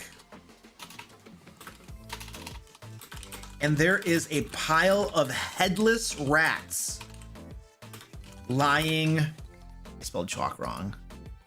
I spelled everything wrong. Where are the headless rats? There's a pile of headless rats What is this? It's like a little desk. Yeah. Piled up on the desk against the wall. Okay, cool.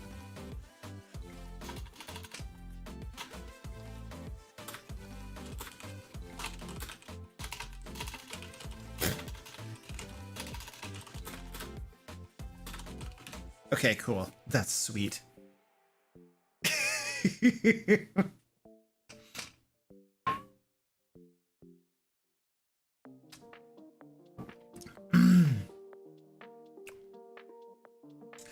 Oh, now I have an idea. All right.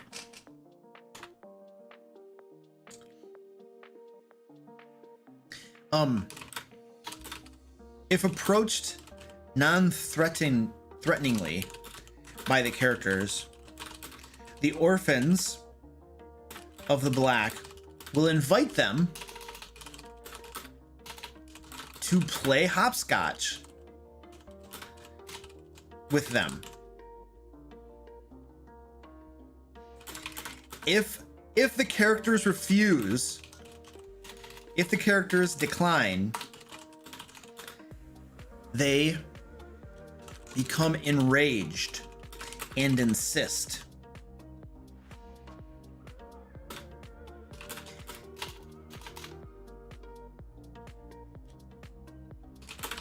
If the characters still decline, they must succeed on a DC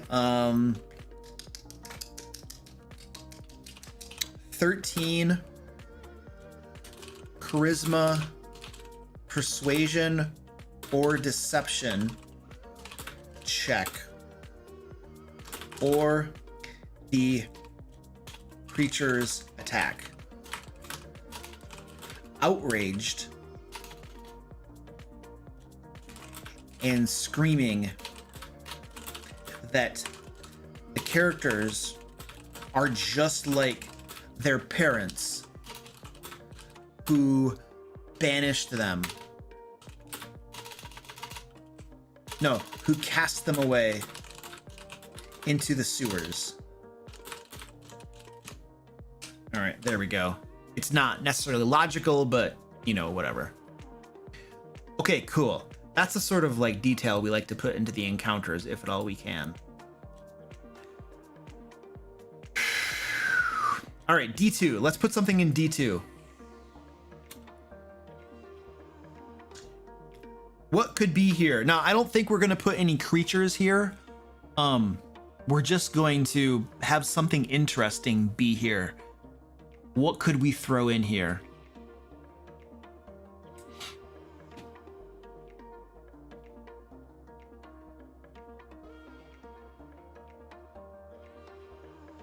A rat merchant? A play fort. Oh, I like that. A play fort. Yeah, we're gonna do that. That's a good idea. So this will be play fort.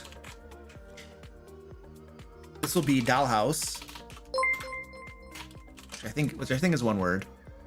And then this is going to be hopscotch. Play fort.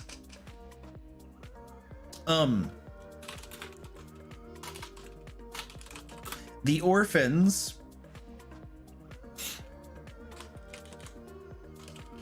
The undead orphans have constructed a fort here consisting of tattered blankets strung over a table.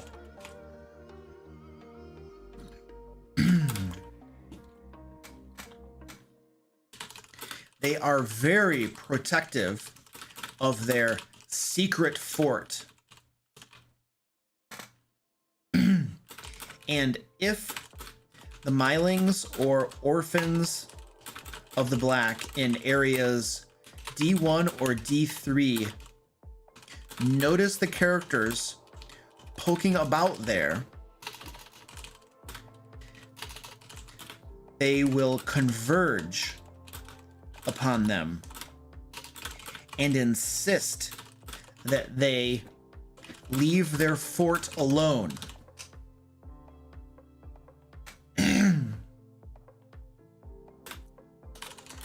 They will, though, invite them to play with their dolls or at hopscotch instead. All right, beautiful. Now we need to put something here. We need to put something in this fort that they could discover if the characters poke around. So this will be an exploration mechanic that we put here. Hidden in the fort is, and this is where we're going to have to figure out what the loot is going to be for this adventure, because we're going to start putting some loot here. And so let's roll loot. Whee! And we kind of roll loot randomly when we do this stuff, but sometimes I sweeten the pot because I don't know, it's fun. So we're gonna go to D&D Beyond. I'm gonna pull up a new one, and we're gonna go to the Dungeon Master Guide, and we're just gonna roll some random loot to put in this adventure. So Dungeon Master Guide, treasure, random treasure.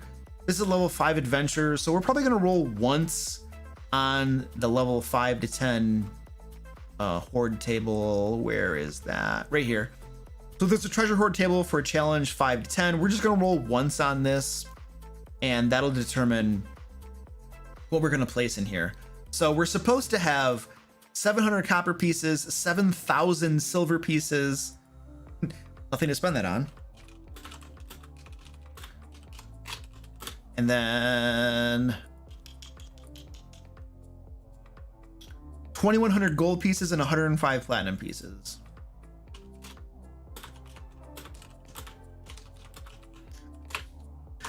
I always just take the averages of the coins. It's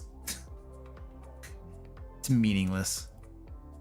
Okay, now we're gonna determine. Now this is the important roll. This is the important roll. A 40. Okay, what did a 40 get us?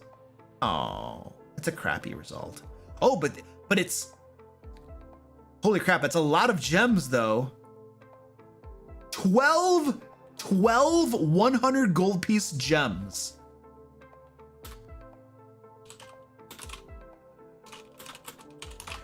That is crazy.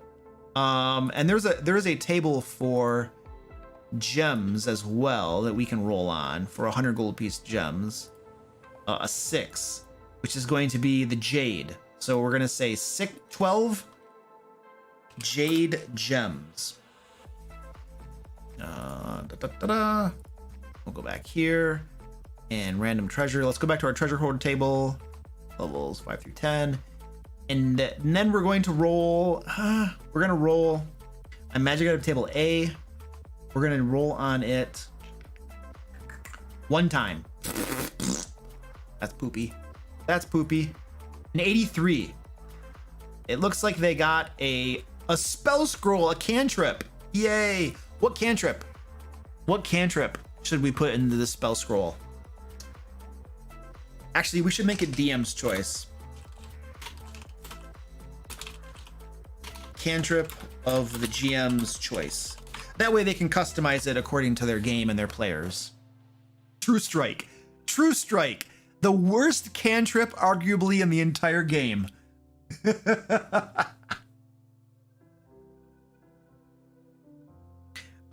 Now we are gonna, I do want to do a thing. We're gonna go to, we're gonna go to magic item table C. Maybe C? Let's roll on table C and find another cool thing to give them. 47. What's that? Potion of Frost Giant Strength. Okay, that's really good. We're gonna put that in here. Potion of Frost Giant Strength. And is there an SRD problem with that at all? I never know with magic items. I usually have a feeling for monsters, like, you know, spidey sense, but with magic items, I have no idea. That's why That's why we pay Ed the big bucks. Cantrip scrolls are dumb, says Ed. Okay, I'm sorry.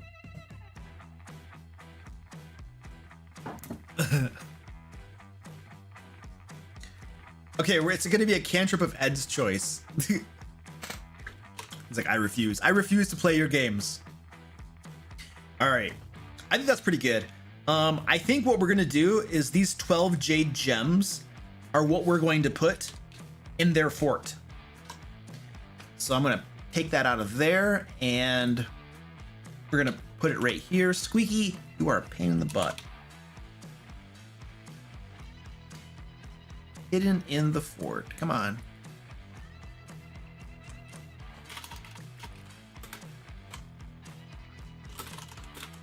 They can be found. A character can find them after a few minutes of searching the fort, or if they make a DC 12 wisdom perception check. My thought here is that if you shake down the fort, you're automatically going to find them, or you could just make a check.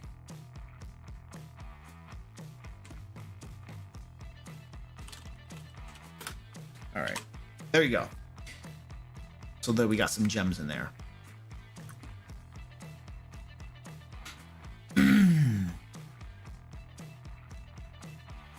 Yeah, they did hide the gems. They hid them in the fort. Okay. All right, we have those rooms are done. We have D4 and D5. Let's go to our map. So D4, zoom out a little bit. D4 is the secret door we have right here. And there's a chest in here. So we gotta decide what is in this chest, basically. What are we gonna put in this chest? This could be a chest that was left over from the thieves. Okay. The secret door to this room can be discovered with a DC 11 wisdom perception check.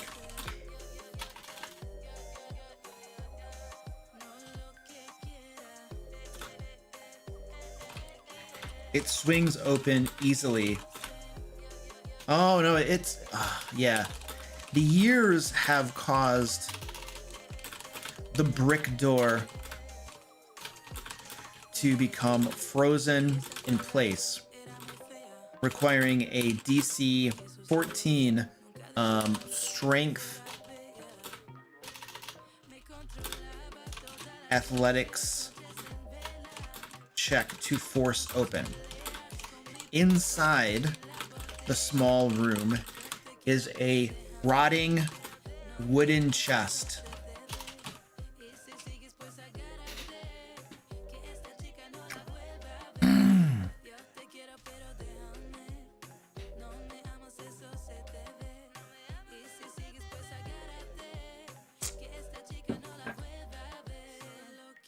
Cantrip spell scroll should be in there with a note about how precious it is because the thieves only knew it was magical, but they didn't have any clue what it did.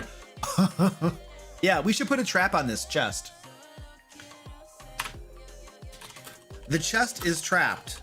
What should the trap be? Can you guys give me some ideas of what the trap might be? And then we'll throw something together really quick. Inside the chest is the thieves' most prized possession that they were forced to leave behind when they fled their secret base. I don't know.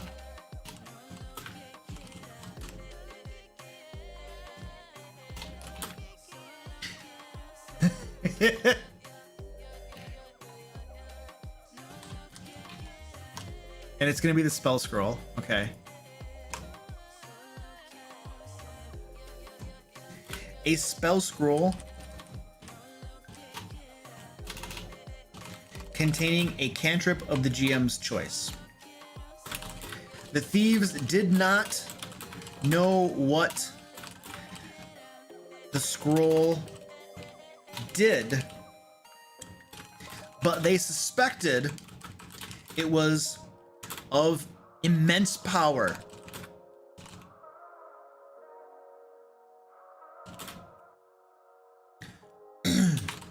There is, yeah. Okay.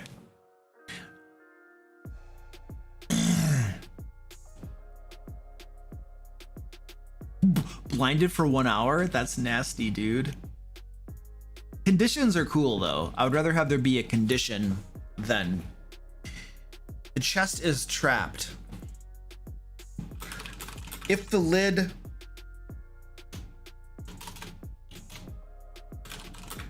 magical runes inscribed on the inside the inside lid of the chest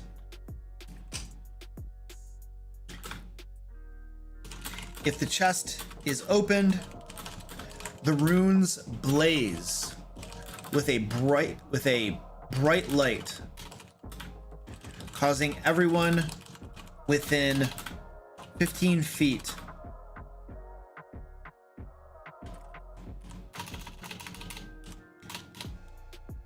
come on. Everyone within 15 feet must make a DC, what was this? DC 13 Constitution saving throw, becoming blinded for 1 hour on a failure.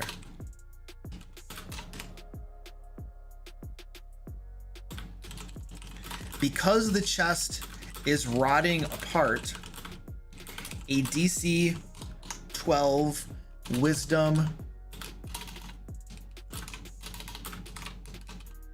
perception check allows a character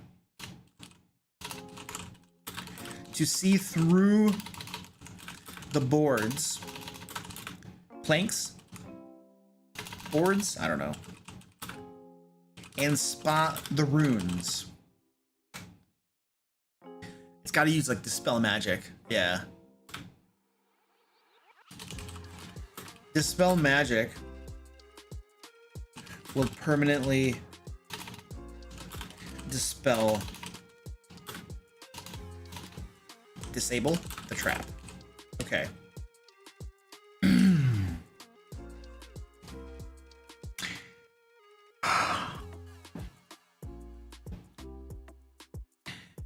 I wonder if you could also get the scroll out of there. Oh, yes.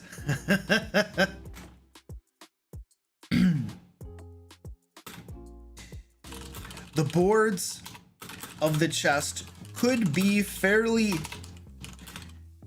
The rotting boards. The rotting boards of the chest could be fairly easily pulled apart to get at the contents instead of opening the lid. And then we have inside. Okay.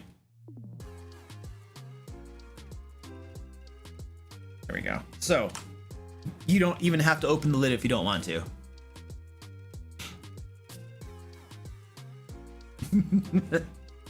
All right, that sounds good. We have a secret chest with a little cool, with a spell scroll with a cantrip in it. Excellent. People are gonna get blinded for an hour, and they're gonna get a stupid cantrip spell scroll out of the deal. That sounds perfectly delicious. All right, and then we have another secret room. Let's do this secret room right here. And this secret room is full of cobwebs and stuff. I want to put a monster in here. It's not gonna be a spider monster. I don't care if there are cobwebs in there. I'm wondering if, what about this Otiug? Could we have Come on. The Otyug be in there? And maybe it's starving. Maybe there's an Otyug that got trapped in here or something and now it's starving.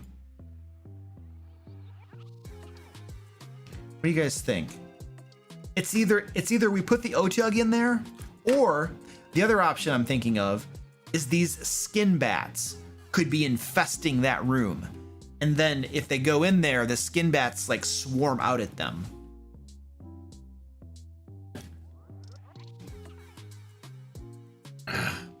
Gotta give Squeaky a belly rubbing so he stops bothering me.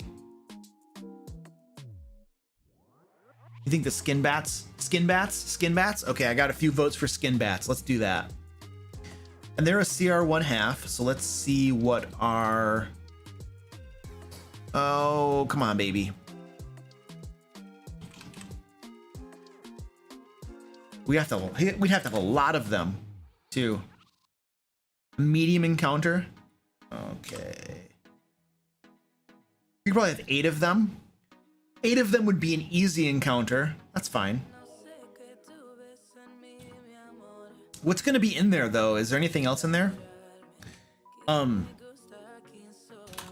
Trapped within this room are 8 skin bats. 8 skin bats. They are starving and immediately swarm the characters, looking to find their next meal.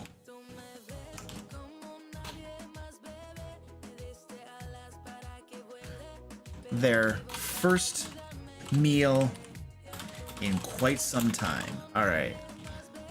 There is a secret door here. Where is my map? Is it a secret door? It's not even, no, that's not even a secret door.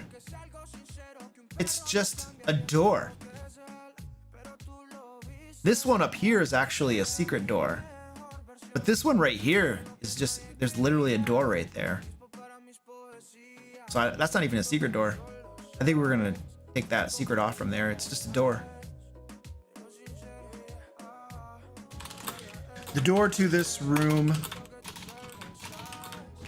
is blocked by a bit of rubble that can easily be removed. All right, and then, all right, is there anything interesting they find in this room besides the skin bats?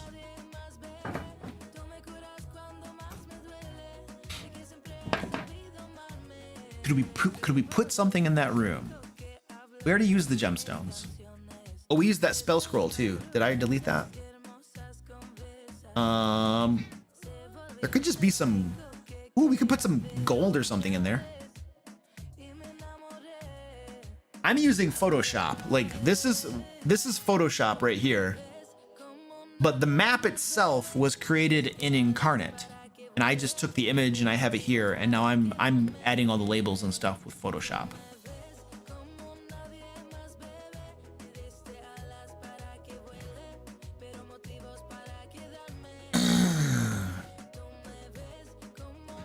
Kind of want there to be something interesting in this room besides the skin bats.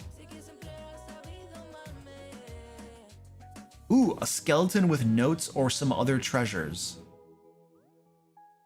Ooh, the remains of an adventure that the kid's trapped in there with the bats. Drop a little loot in there. Okay. All right.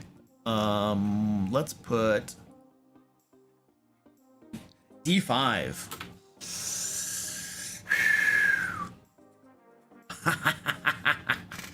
Oh, yes.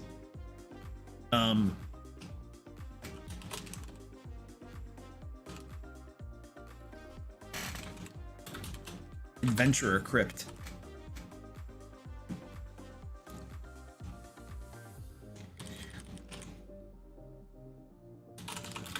The undead orphans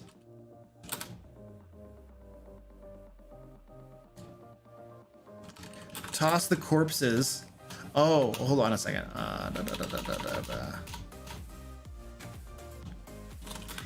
The undead orphans keep trapped in this room 8 skin bats, to whom they feed the corpses of adventurers. Oh, hold on a second. To whom they feed the corpses of townsfolk upon whom they've taken their revenge. There we go.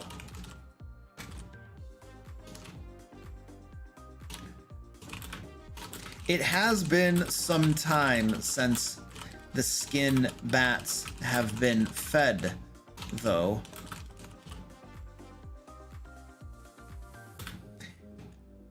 They are starving and immediately swarm the characters when they open the door.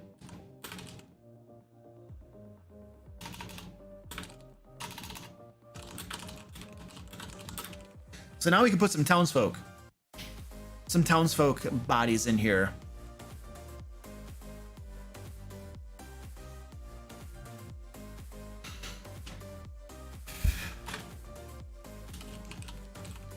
Scattered about the interior of the room are the bones of several townsfolk captured by the undead orphans and the merciless mother. Searching the bodies reveals some modest loot. And let's put some... Oh no, I don't. Yeah, it should just be... Ooh!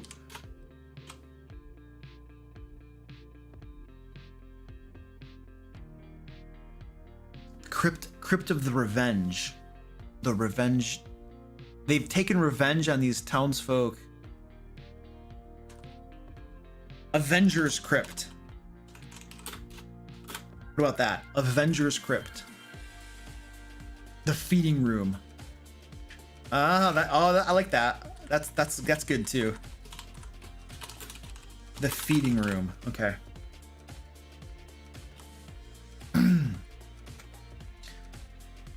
Let's put some loot on them. Okay. Townsfolk aren't going to have a whole lot of loot. You're probably going to have like maybe 30 copper pieces, maybe 40 silver pieces. Let's go with 10 gold pieces. A silver ring, and that's going to be worth 100 gold pieces. And let's say that one of them had like, a leather belt,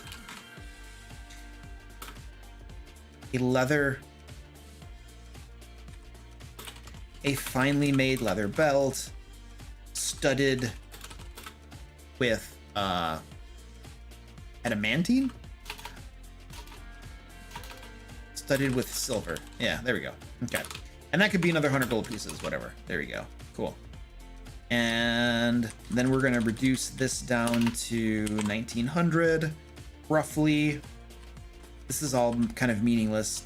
It barely chips away at that stuff. So I'm just gonna reduce this down to 1800 and call it a day. Whoops.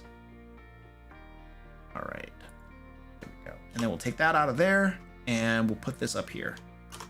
Bam.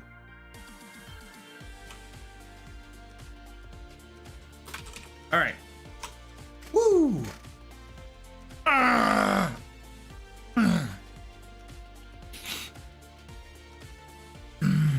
Meeple, hello.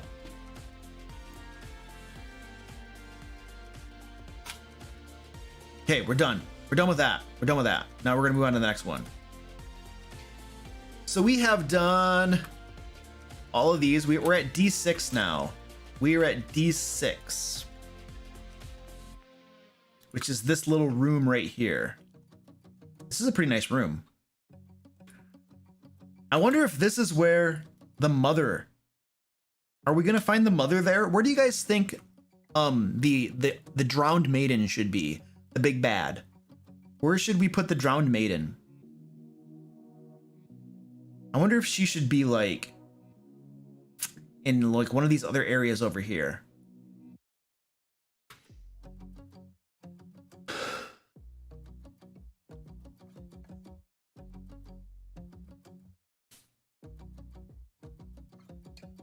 After you explore all the rooms, she forms out of the water. Ooh, deep in the water. Oh, that's very interesting. All right, well, we're getting low on time. I need to go get some coffee and take a quick bio. So this is what we're gonna do. This is the point of the live stream where I'm going to get out the catnip and I'm gonna give Squeaky catnip and he's gonna roll around on the ground and look absolutely adorable. And then I'm gonna go bio and get some coffee and stuff. I do want to give a quick plug for Laircon.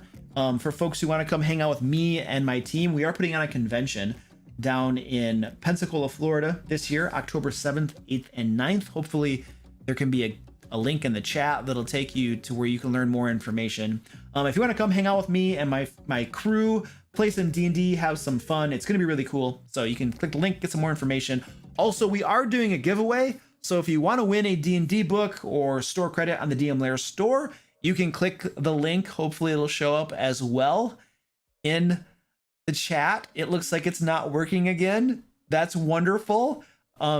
Zach, maybe you could just manually get the links so that people can look at stuff. Our bot, we have problems with our bot tonight. Our bot is not working very well tonight. So I don't know. It's a piece of crap. But anyway, I'm going to get some catnip going on. All right. Okay. We have here the cat toys. We have the pickle and the banana, and we're gonna get them loaded up with catnip right here, baby. And it's gonna be beautiful. And Squeaky is gonna roll around like a maniac. And Orange is gonna observe. Squeaky, you gotta calm down, buddy. You're such a baby. You're such a baby. I'm gonna get them all hopped up. What's up, little guy?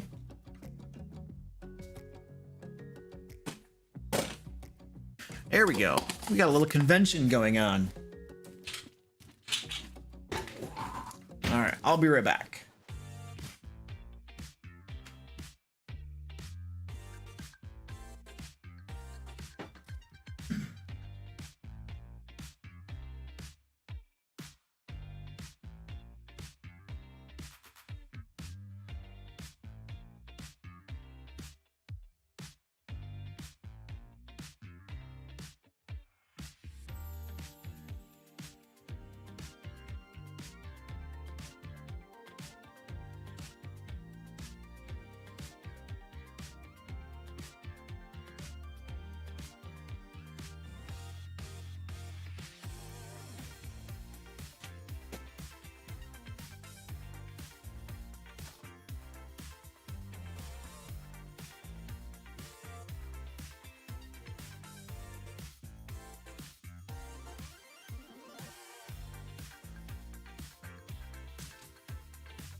I took my dog, I have a Chihuahua, and I took her for a walk today. It was just an hour walk, probably about 2 miles, maybe a little bit more. And we were going pretty slow because she's starting to get a little overweight. We call her Redonda redonda in Spanish means round, and so we call her Redonda. Anyway, she went for a walk and she was exhausted, and so now she is lying in her bed, just like passed out, recovering from the walk. Yeah.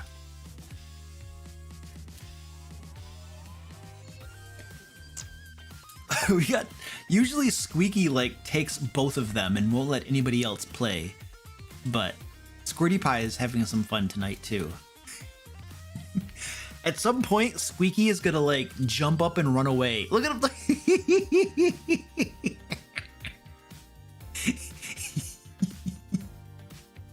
Squirty Pie just stole the pickle. We have 7 cats. Yes, 7 cats and 1 dog, Chihuahua. Oh, you know what? Yeah, Ed, I have to go to my P.O. box. I don't go there very often. I'll go and check it out.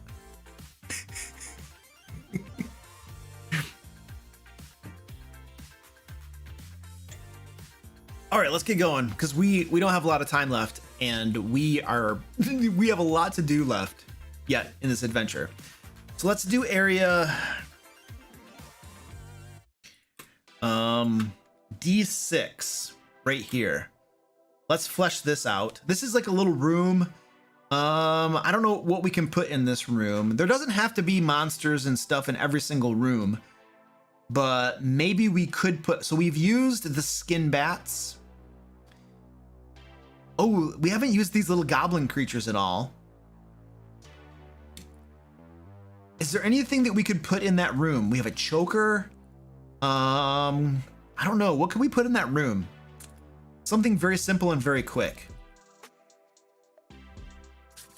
Any ideas?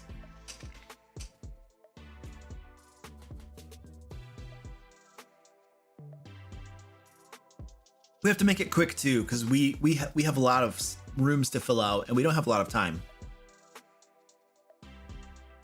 A Chihuahua isn't a dog. It's a down payment on a dog. Thank you, Ed. Ooh, a ledger of things stolen. Oh, okay. That's fine. This well-appointed room, though the furniture is rotting and has seen much better days,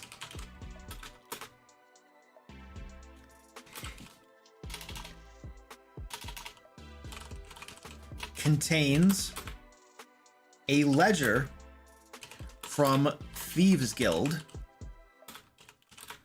that formerly called this area, that formerly dwelled here, yeah, that formerly had their base here. The ledger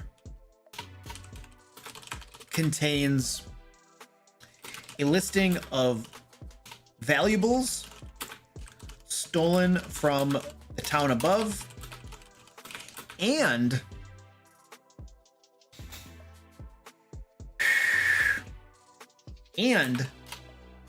it details the town folks' custom of banishing their unwanted children to the sewers.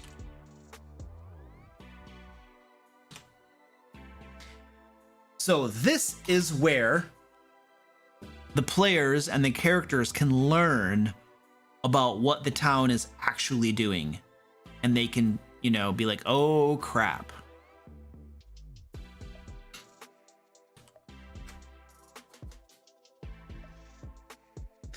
All right, that'll be good enough for that room. So the ledger, we'll call that room the ledger. Well appointed, what? Need to be hyphenated? Hyphenated. Hyphenate it. All right, that's good for that room. Excellent. Something for them to find there. Exploration pillar. D7. So that's up here. We just have a room. It's a bedroom. There's like one bed in here.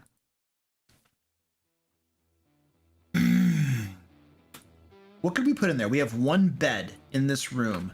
It's almost like somebody special dwells here. What other creatures do we have? We haven't used the Otyug yet. I feel it. Hold on a second. I feel like the Otyug. I think we're gonna put the Otyug here, because this room looks like a kitchen of sorts. I think we're gonna put the Otyug in here. That's probably a good place for the Otyug. Of course, we do have this room here with all these broken crates and stuff. But I don't think we want to put the Otyug there. But what do we put in this room? We have like a... Oh, the ledger should mention the powerful scroll they stole. Oh, yes. That's a good point. But what do we put in that room? It has one bed in the room. What should we put there? Ledger also lists a powerful scroll that they locked up in the chest in the secret room. There you go.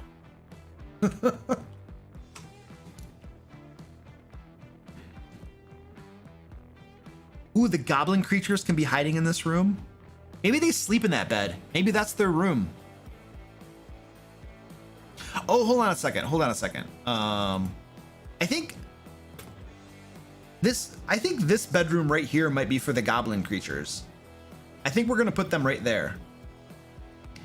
And I think the choker is probably a good place to put here, but I think the chokers are gonna be here. There's gonna be two chokers, and they dwell in these sewer pipes that are up at the top of the room, and they have like some sort of decoy in the bed to lure people to investigate, and then they pop out of the sewers right here and attack. So I think that's what we're gonna do with that right there. The chokehold is gonna be the name of that room.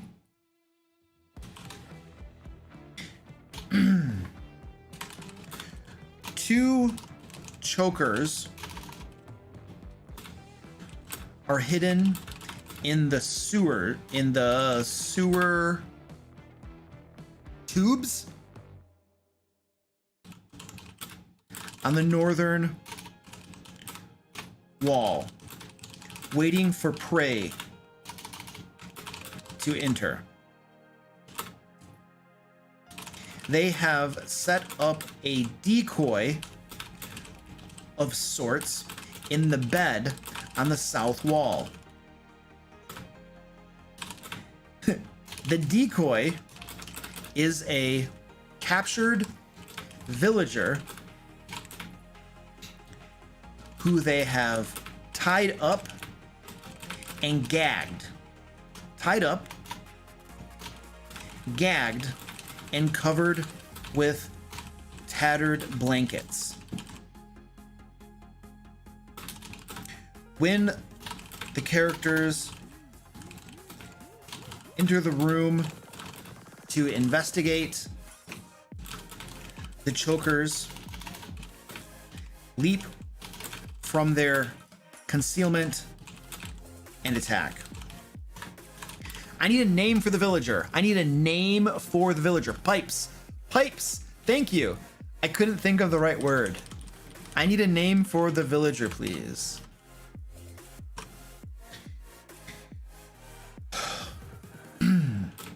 Yeah, if they go in the right tube, they can warp to level 8. Yeah. It's a milestone. It's an automatic milestone. Carol.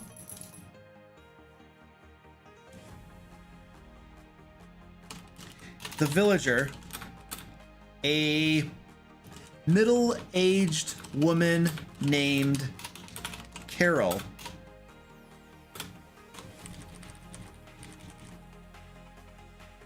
was recently abducted from, what's the name of that location? Gartenfraud.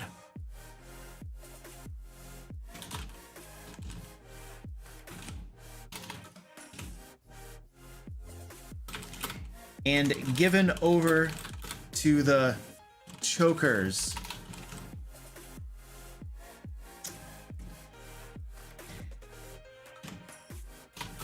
for their, I don't know, amusement or something.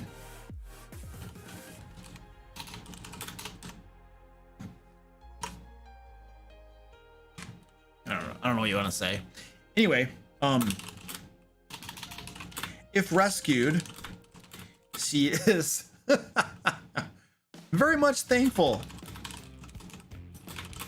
and can tell the characters she was taken from her home by small goblin-like creatures covered with frost. These are the, what are the names of those things? Good gravy. Something that I'm never going to be able to spell is what that is. These are the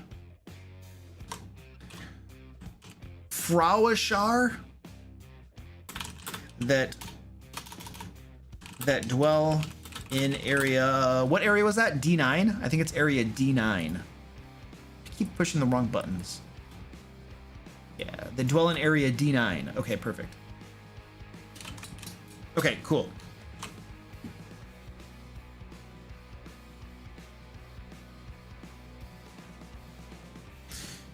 Karen would be a good name. She was a baker. No more muffins. Oh, that okay. Muffins are good. If Carol tells you look at the flowers, don't look. I feel like you guys are referencing something from pop culture that I don't know, which isn't surprising because I know very little about pop culture.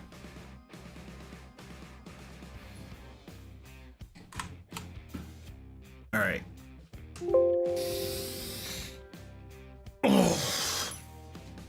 Okay, that's probably good enough for that room. Let's go to D8.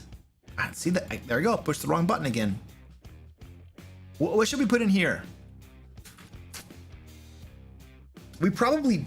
Oh, you know what? We should have a couple. Let's have a couple Mylings in here. They're playing kitchen. They're playing kitchen or something. Like one Myling and a couple orphans in black of the black maybe are in that room.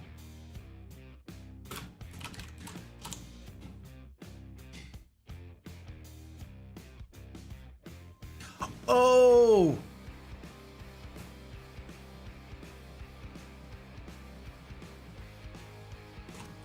Let's call it chopped. I have an idea. Chopped.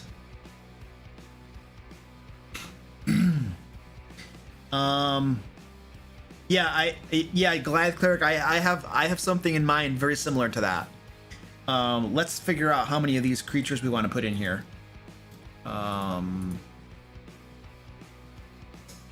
They were like level 2? Weren't those guys level 2? The Mylings and stuff, I think they were level 2. Yeah, the Mylings and Orphans of the Black. So I think I want to do 5 of them. We're gonna have a total of 5 of them. That'll be a hard encounter. Because we haven't had a whole lot of hard encounters, I don't think. Most of them have been like easy or medium. So we're gonna put a hard one in here. In this kitchen, we're gonna say 2 Mylings and 3 Orphans of the Black.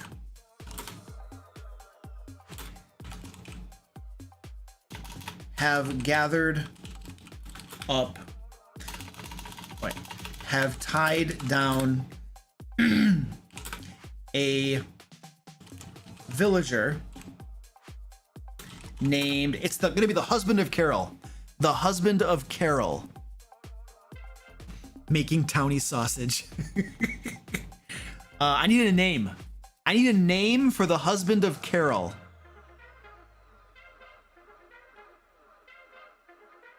You didn't even get the Orphan Black reference earlier.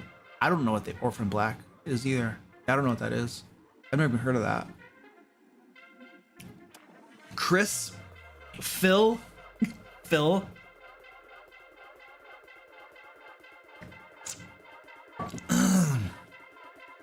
Smilton, Marcus, Kelser, Chaz, Ken, Carl.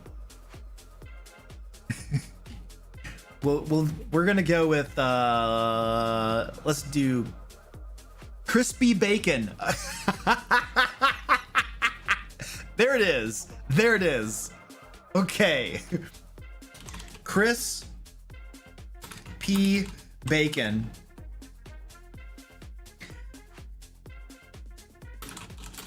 The husband of Carol in area D7.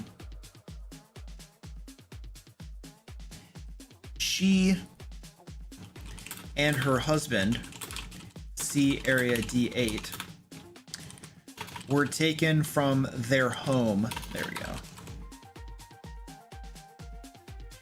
Chris P. Let's make it a K. Chris P. Bacon, the husband of Carol in area D8. Okay.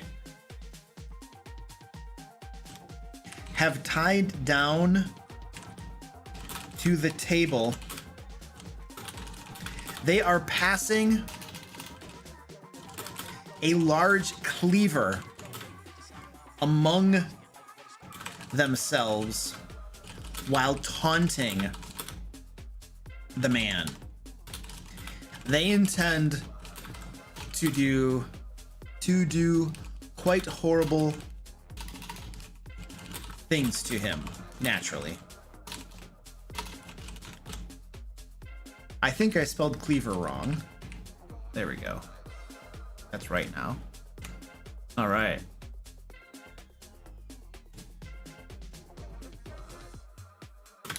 After all, the skin bats area, where was that? D5, haven't been fed for quite some time. Haven't been fed for some time. Okay.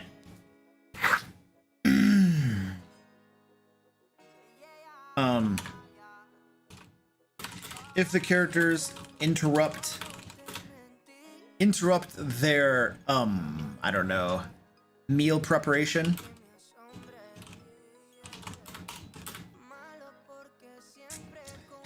the undead orphans snarl at them to leave. If they do not, they attack, intending to capture them and feed them to the skin bats later. Okay, cool. That's good. Ugh.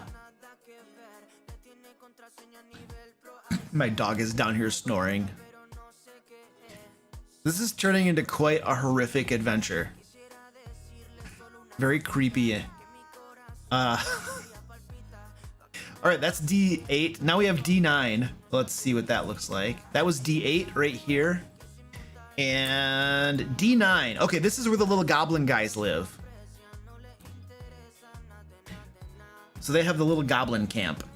And these guys are named Frauishar. And what is their challenge rating? They're a CR 1/2. Oh shoot, I pushed the wrong button. Go away. CR 1/2. Now this is gonna be probably an easy encounter. It's not gonna be very hard. Yeah, we'll have 8 of them maybe. Yeah, we'll just do 8 of them. It'll be an easy encounter, which is fine. You want a variety of encounter difficulties in your games.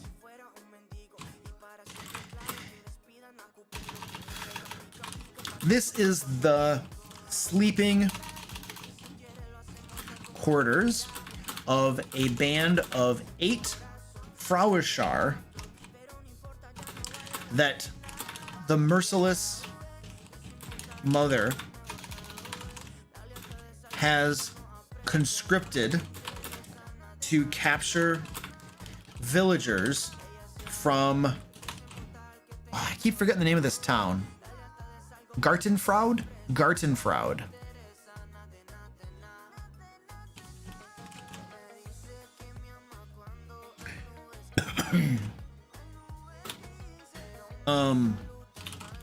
About half of them are asleep in the beds at any given time.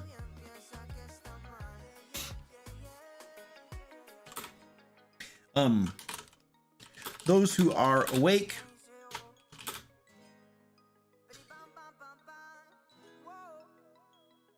I don't want them to, like, if the characters walk into the room, I want these little goblin guys whose names I can't pronounce to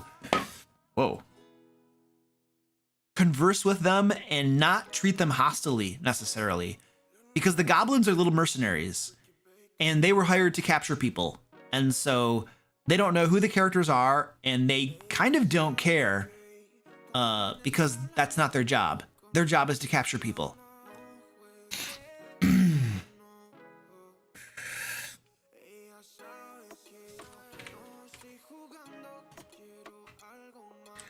So, when the characters enter the room, those who are awake eye them suspiciously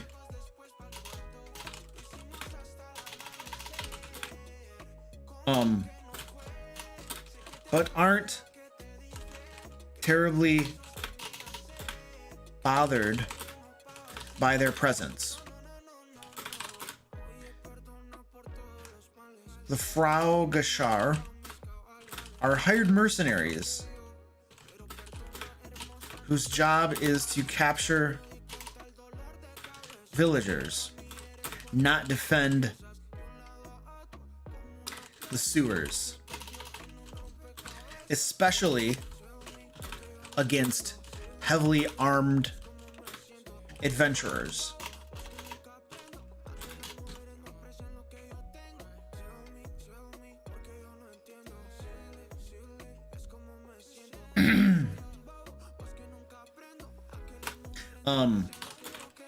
The creatures will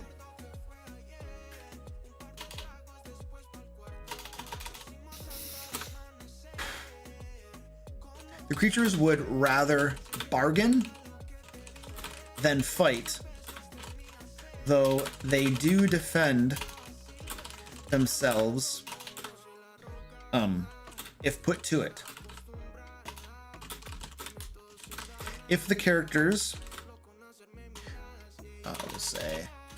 the characters might be able to ply some useful information from them about the undead orphans, the merciless mother, and why they are doing what they are doing. If the characters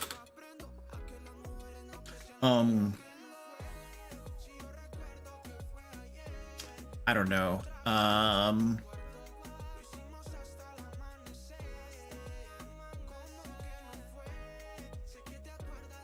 inquire and succeed on a, see, I couldn't find that word. I'm like, what do I write? And succeed on a DC. I don't want to make this hard. I want to make this kind of easy. Let's make it a DC 11. Charisma, persuasion, or deception. Check. There we go. Okay, cool.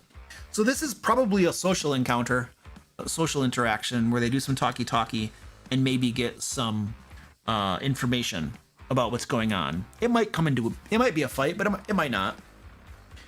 All right, now I need a name for the room.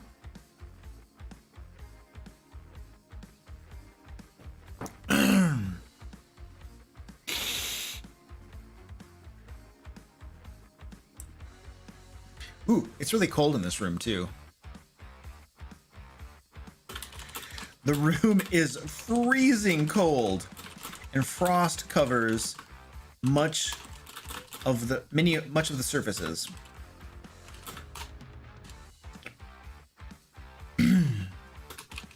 Large blocks of ice are piled up against the walls, brought here by the creatures to make their home more comfortable.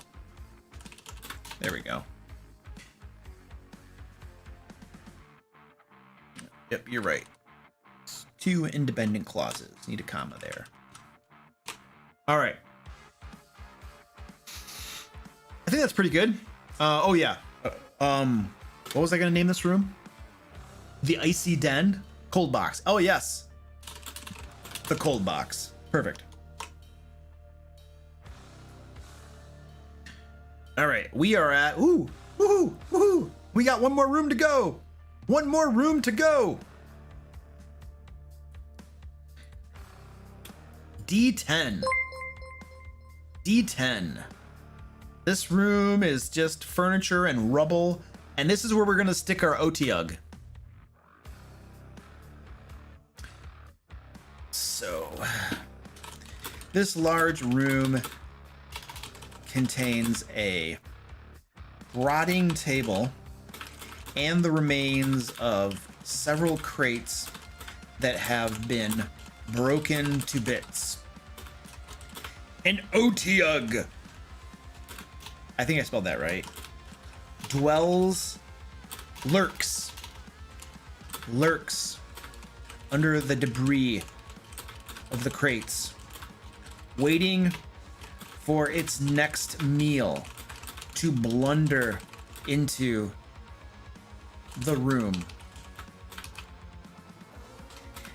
It attacks the first character that draws near. All right, perfect. And an OTUG is a CR5, so I think that's probably going to end up being an easy encounter.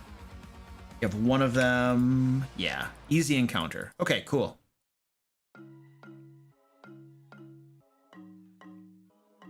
Oh. What should we name that room? The junk trap.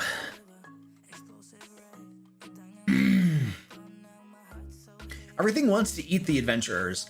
The skin bats want to eat them. The OTUG wants to eat them. I guess the undead orphans don't necessarily want to eat them. The junk room. All right, that works. The garbage disposal. All right, we're gonna go with the junk room. That works for me. The junk room. All right.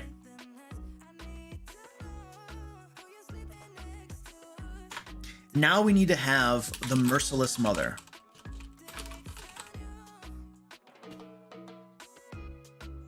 See, what I think what we're gonna do with the merciless mother is,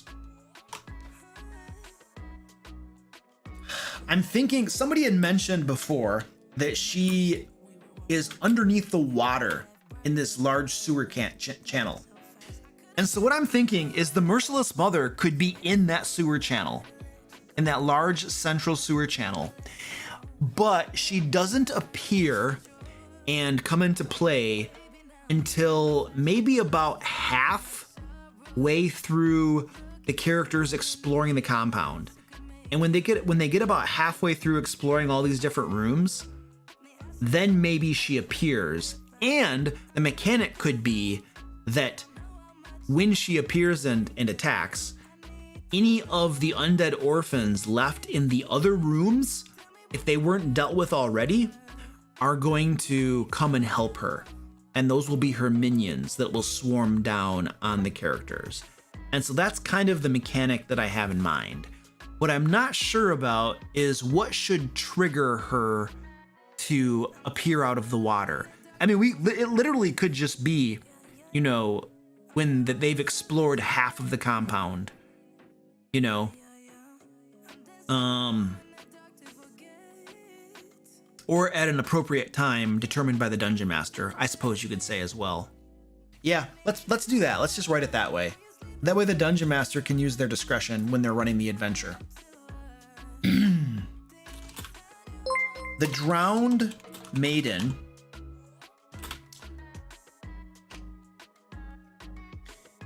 what was her name? Lysandra.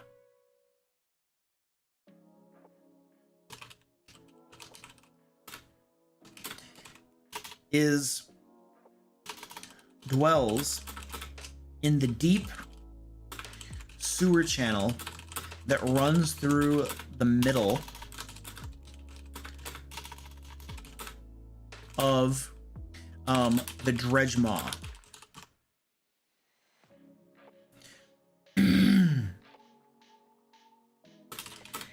She is, they don't really sleep.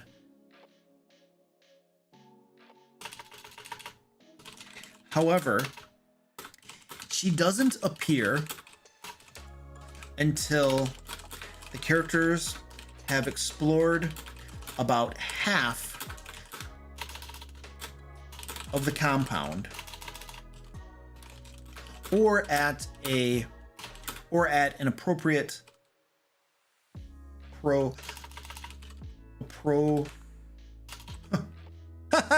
spelling is hard. Appropriate time determined by the game master.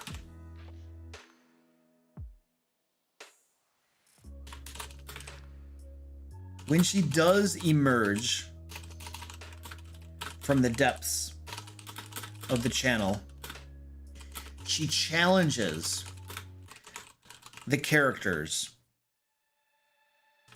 presence in her home.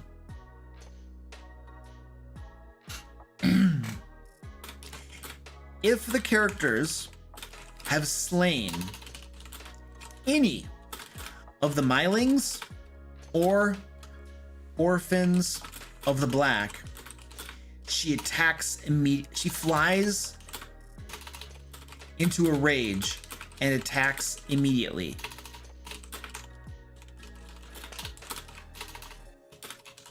Otherwise, she converses with the characters, perhaps revealing the reason they have been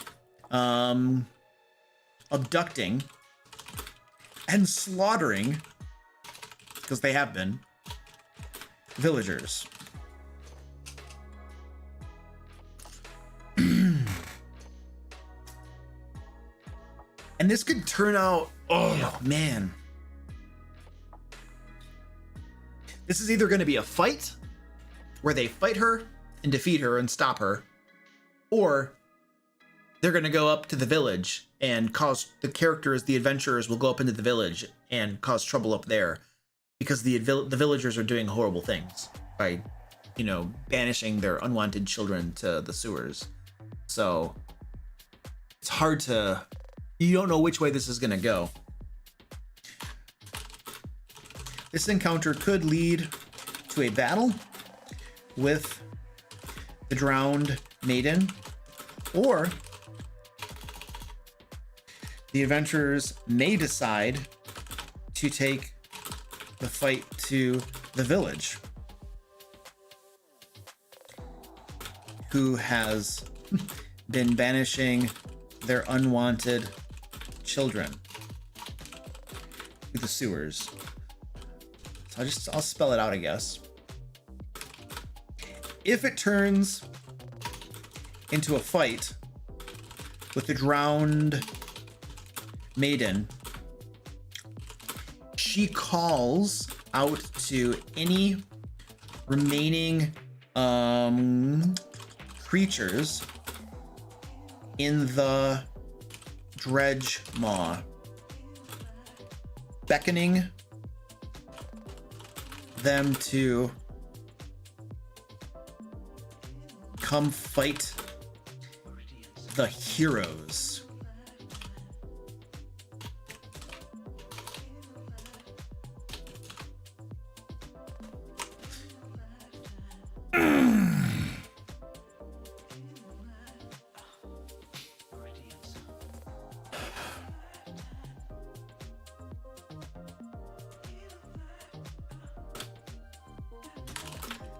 The remaining creatures should arrive little by little, reinforcing the fight. If too many arrive at once, the fight could become incredibly deadly. The game master will need to use their discretion when running this battle, depending on how many creatures remain.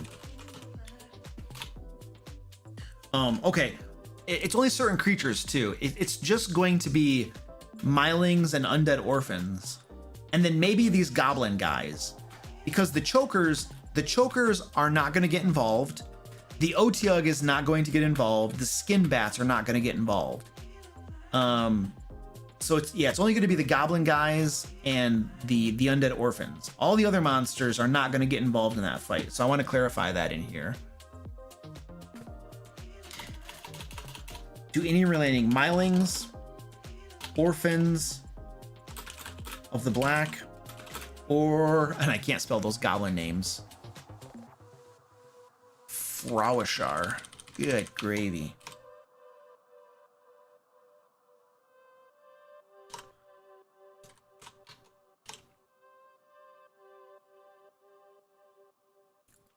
And then I'm going to say the chokers, skin bats, Otyugh, and other creatures do not respond to this call. There we go. We don't want to make it too crazy, right? Okay, awesome. There's our boss battle.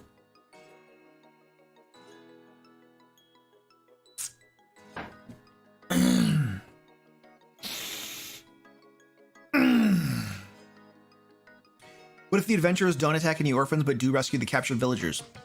Yeah, I don't know. I think that's probably where the dungeon master is going to have to decide what the creatures do. I think it's a situation of there's so many endless possibilities of what the characters could do in the adventure that you can't detail out the what ifs for every single thing. You know, you just have to rely on the dungeon master to use their discretion and brain for a lot of those things. You know what I mean? So, but well, you know, dungeon masters are usually pretty creative people. They'll figure it out. All right. We still have loot. We have a bunch of loot. Okay, we're gonna put it all at the bottom of the channel. Loot. Lying at the bottom of the channel, under a bunch of debris, is loot that the Thieves Guild left behind.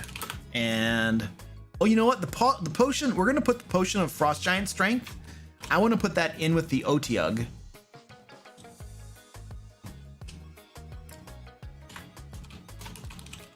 Underneath all the debris from the crates is a potion of Frost Giant Strength. Okay, and I can't spell, so let's fix that. So we took care of that, and I'm gonna put all of these coins are gonna be at the bottom of the channel. It's not. I wouldn't probably do something like that, but we need to finish this adventure off and be done for tonight. So I'm just going to do it and call it a day.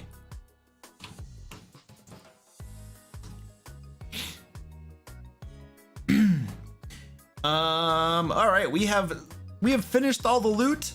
It's beautiful. We don't do that. All right.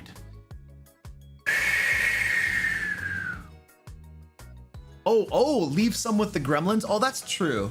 I should put some up there. Oh, you know what? That's a really good. Oh. The drown. Lysandra has been using it to pay the Frau Ashar for their services. All right. We're gonna take some of that away though. We're gonna say 100 copper pieces, 2,000 silver pieces, 800 gold pieces. Gotta do some easy math. There. And then the cold box. Loot.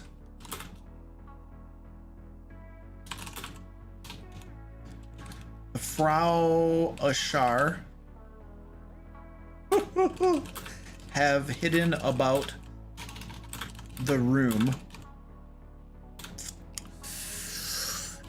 everything they've received thus far as payment from the merciless mother for their services. There we go. All right, done.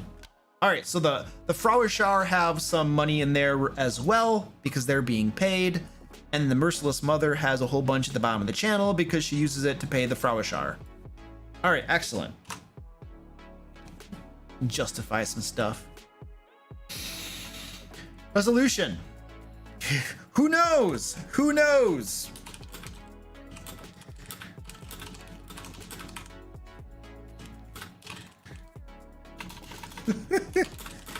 If the characters slay the drowned maiden and the undead orphans, there the abductions end. The town council pays the characters their promised reward, and the banishing and the tradition of banishing children to the sewers continues. However, if the characters decide to take the battle to the townsfolk who uphold this decidedly evil tradition, the game master will need to figure that out.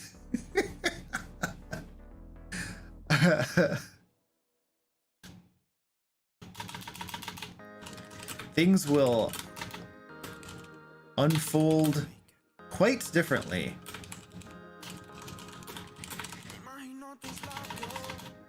And the game master will need to make a part 2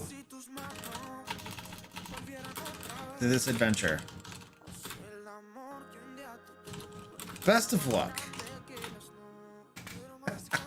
I mean, we can't do it all. That's what we got.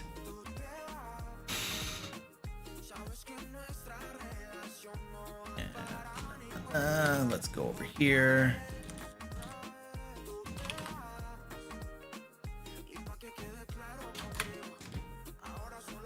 All right.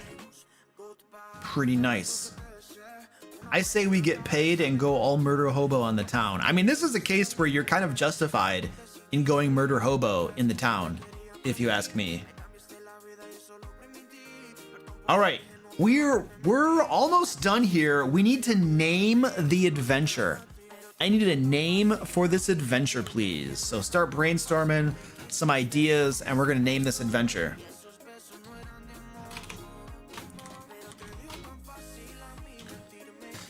We had one roll on the level 5 to 10 treasure hoard table in the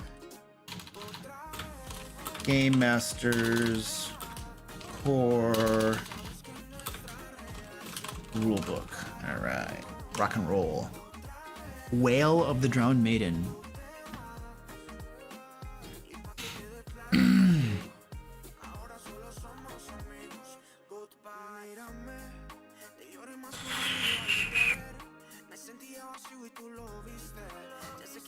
We don't really have any random encounters, but I'm not gonna create random encounters for this adventure. We're out of time. Just delete that.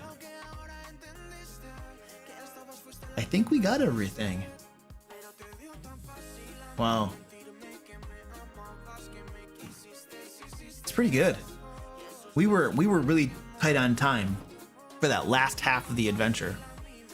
Sorrow of the Sewers, The Children of the Sewers, Banishment Management, Cold Vengeance, Cold Storage, Wail of the Drowned Maiden, Revenge Served Cold. Ooh, I like that one. Mother Knows Best. That's pretty cool. Sewers of the Vengeful Maiden, The Adopting Sewers, The Drowned Maiden's Thieves, The Maiden's Wrath. Ooh, that's pretty good. The Maiden's Wrath.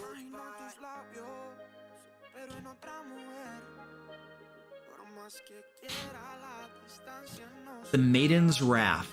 I like that one. Short but catchy. Whispering Revenge Served Cold. Mother Knows Best. That one's good too. Mother Knows Best. But I think the Maiden's Wrath. I think the Maiden's Wrath is going to be the winner. Thank you, Sasha. You have named our adventure the Maiden's Wrath. The Maiden's Wrath. Put that there. And put it right here. All right, rock and roll. Whee! Uh-oh, I gotta update my date. Whee! All right. There we go. We finished the adventure. Yay! All right, so this adventure that we created tonight is going to be published over on my website, thedmlair.com.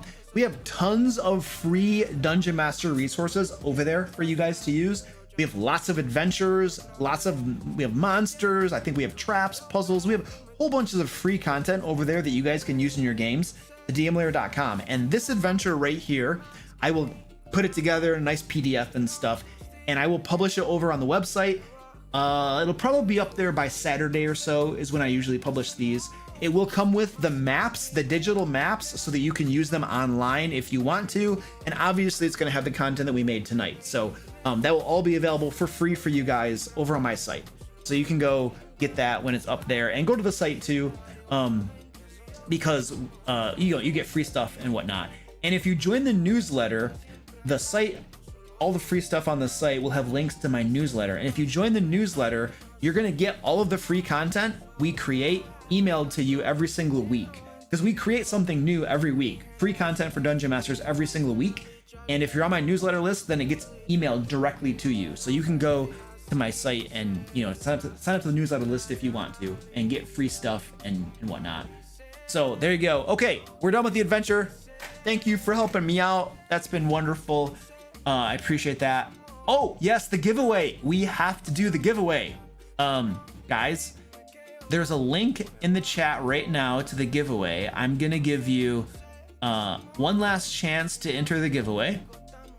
So click that link. Thank you, people, for reminding me about the giveaway too. I was literally about to wrap things up.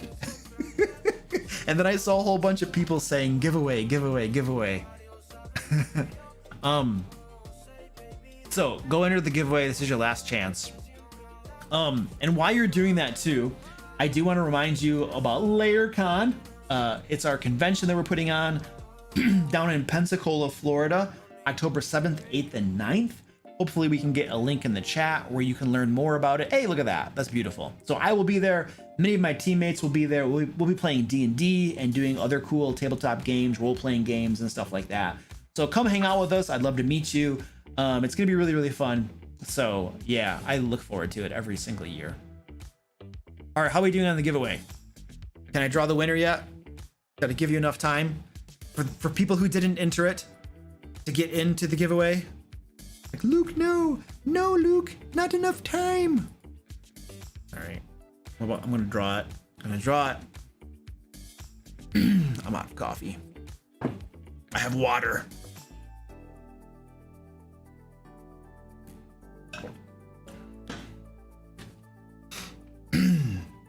All right, I'm drawing the winners.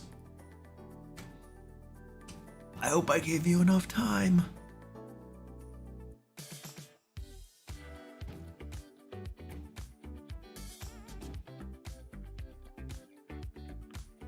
All right, here we go. Let me just double check to make sure we're good to go. Ooh, gotta verify the winner. Gotta verify the winner. All right, here we go. The winner is Joe C from Texas. Your YouTube screen name is Nystagmium. I'm pronouncing that wrong. Nystagmium or something like that. Joe C. That's first name Joe, last name starts with the C. Otherwise, it sounds like Josie or something, which it isn't. Yeah, there you go. He's here. Joe, dude, what's up, dude? You won. Nystagmium, you won, dude. I'll send you an email, and then you can tell me what you want, and we'll get you hooked up, dude. So, all right, cool. We're done. Thank you for hanging out. Thank you for helping me create this adventure. I'll see you guys all later. Bye now. I'm leaving. I'm going home. Work's done. I'm going to go home now. Bye. Where's the button?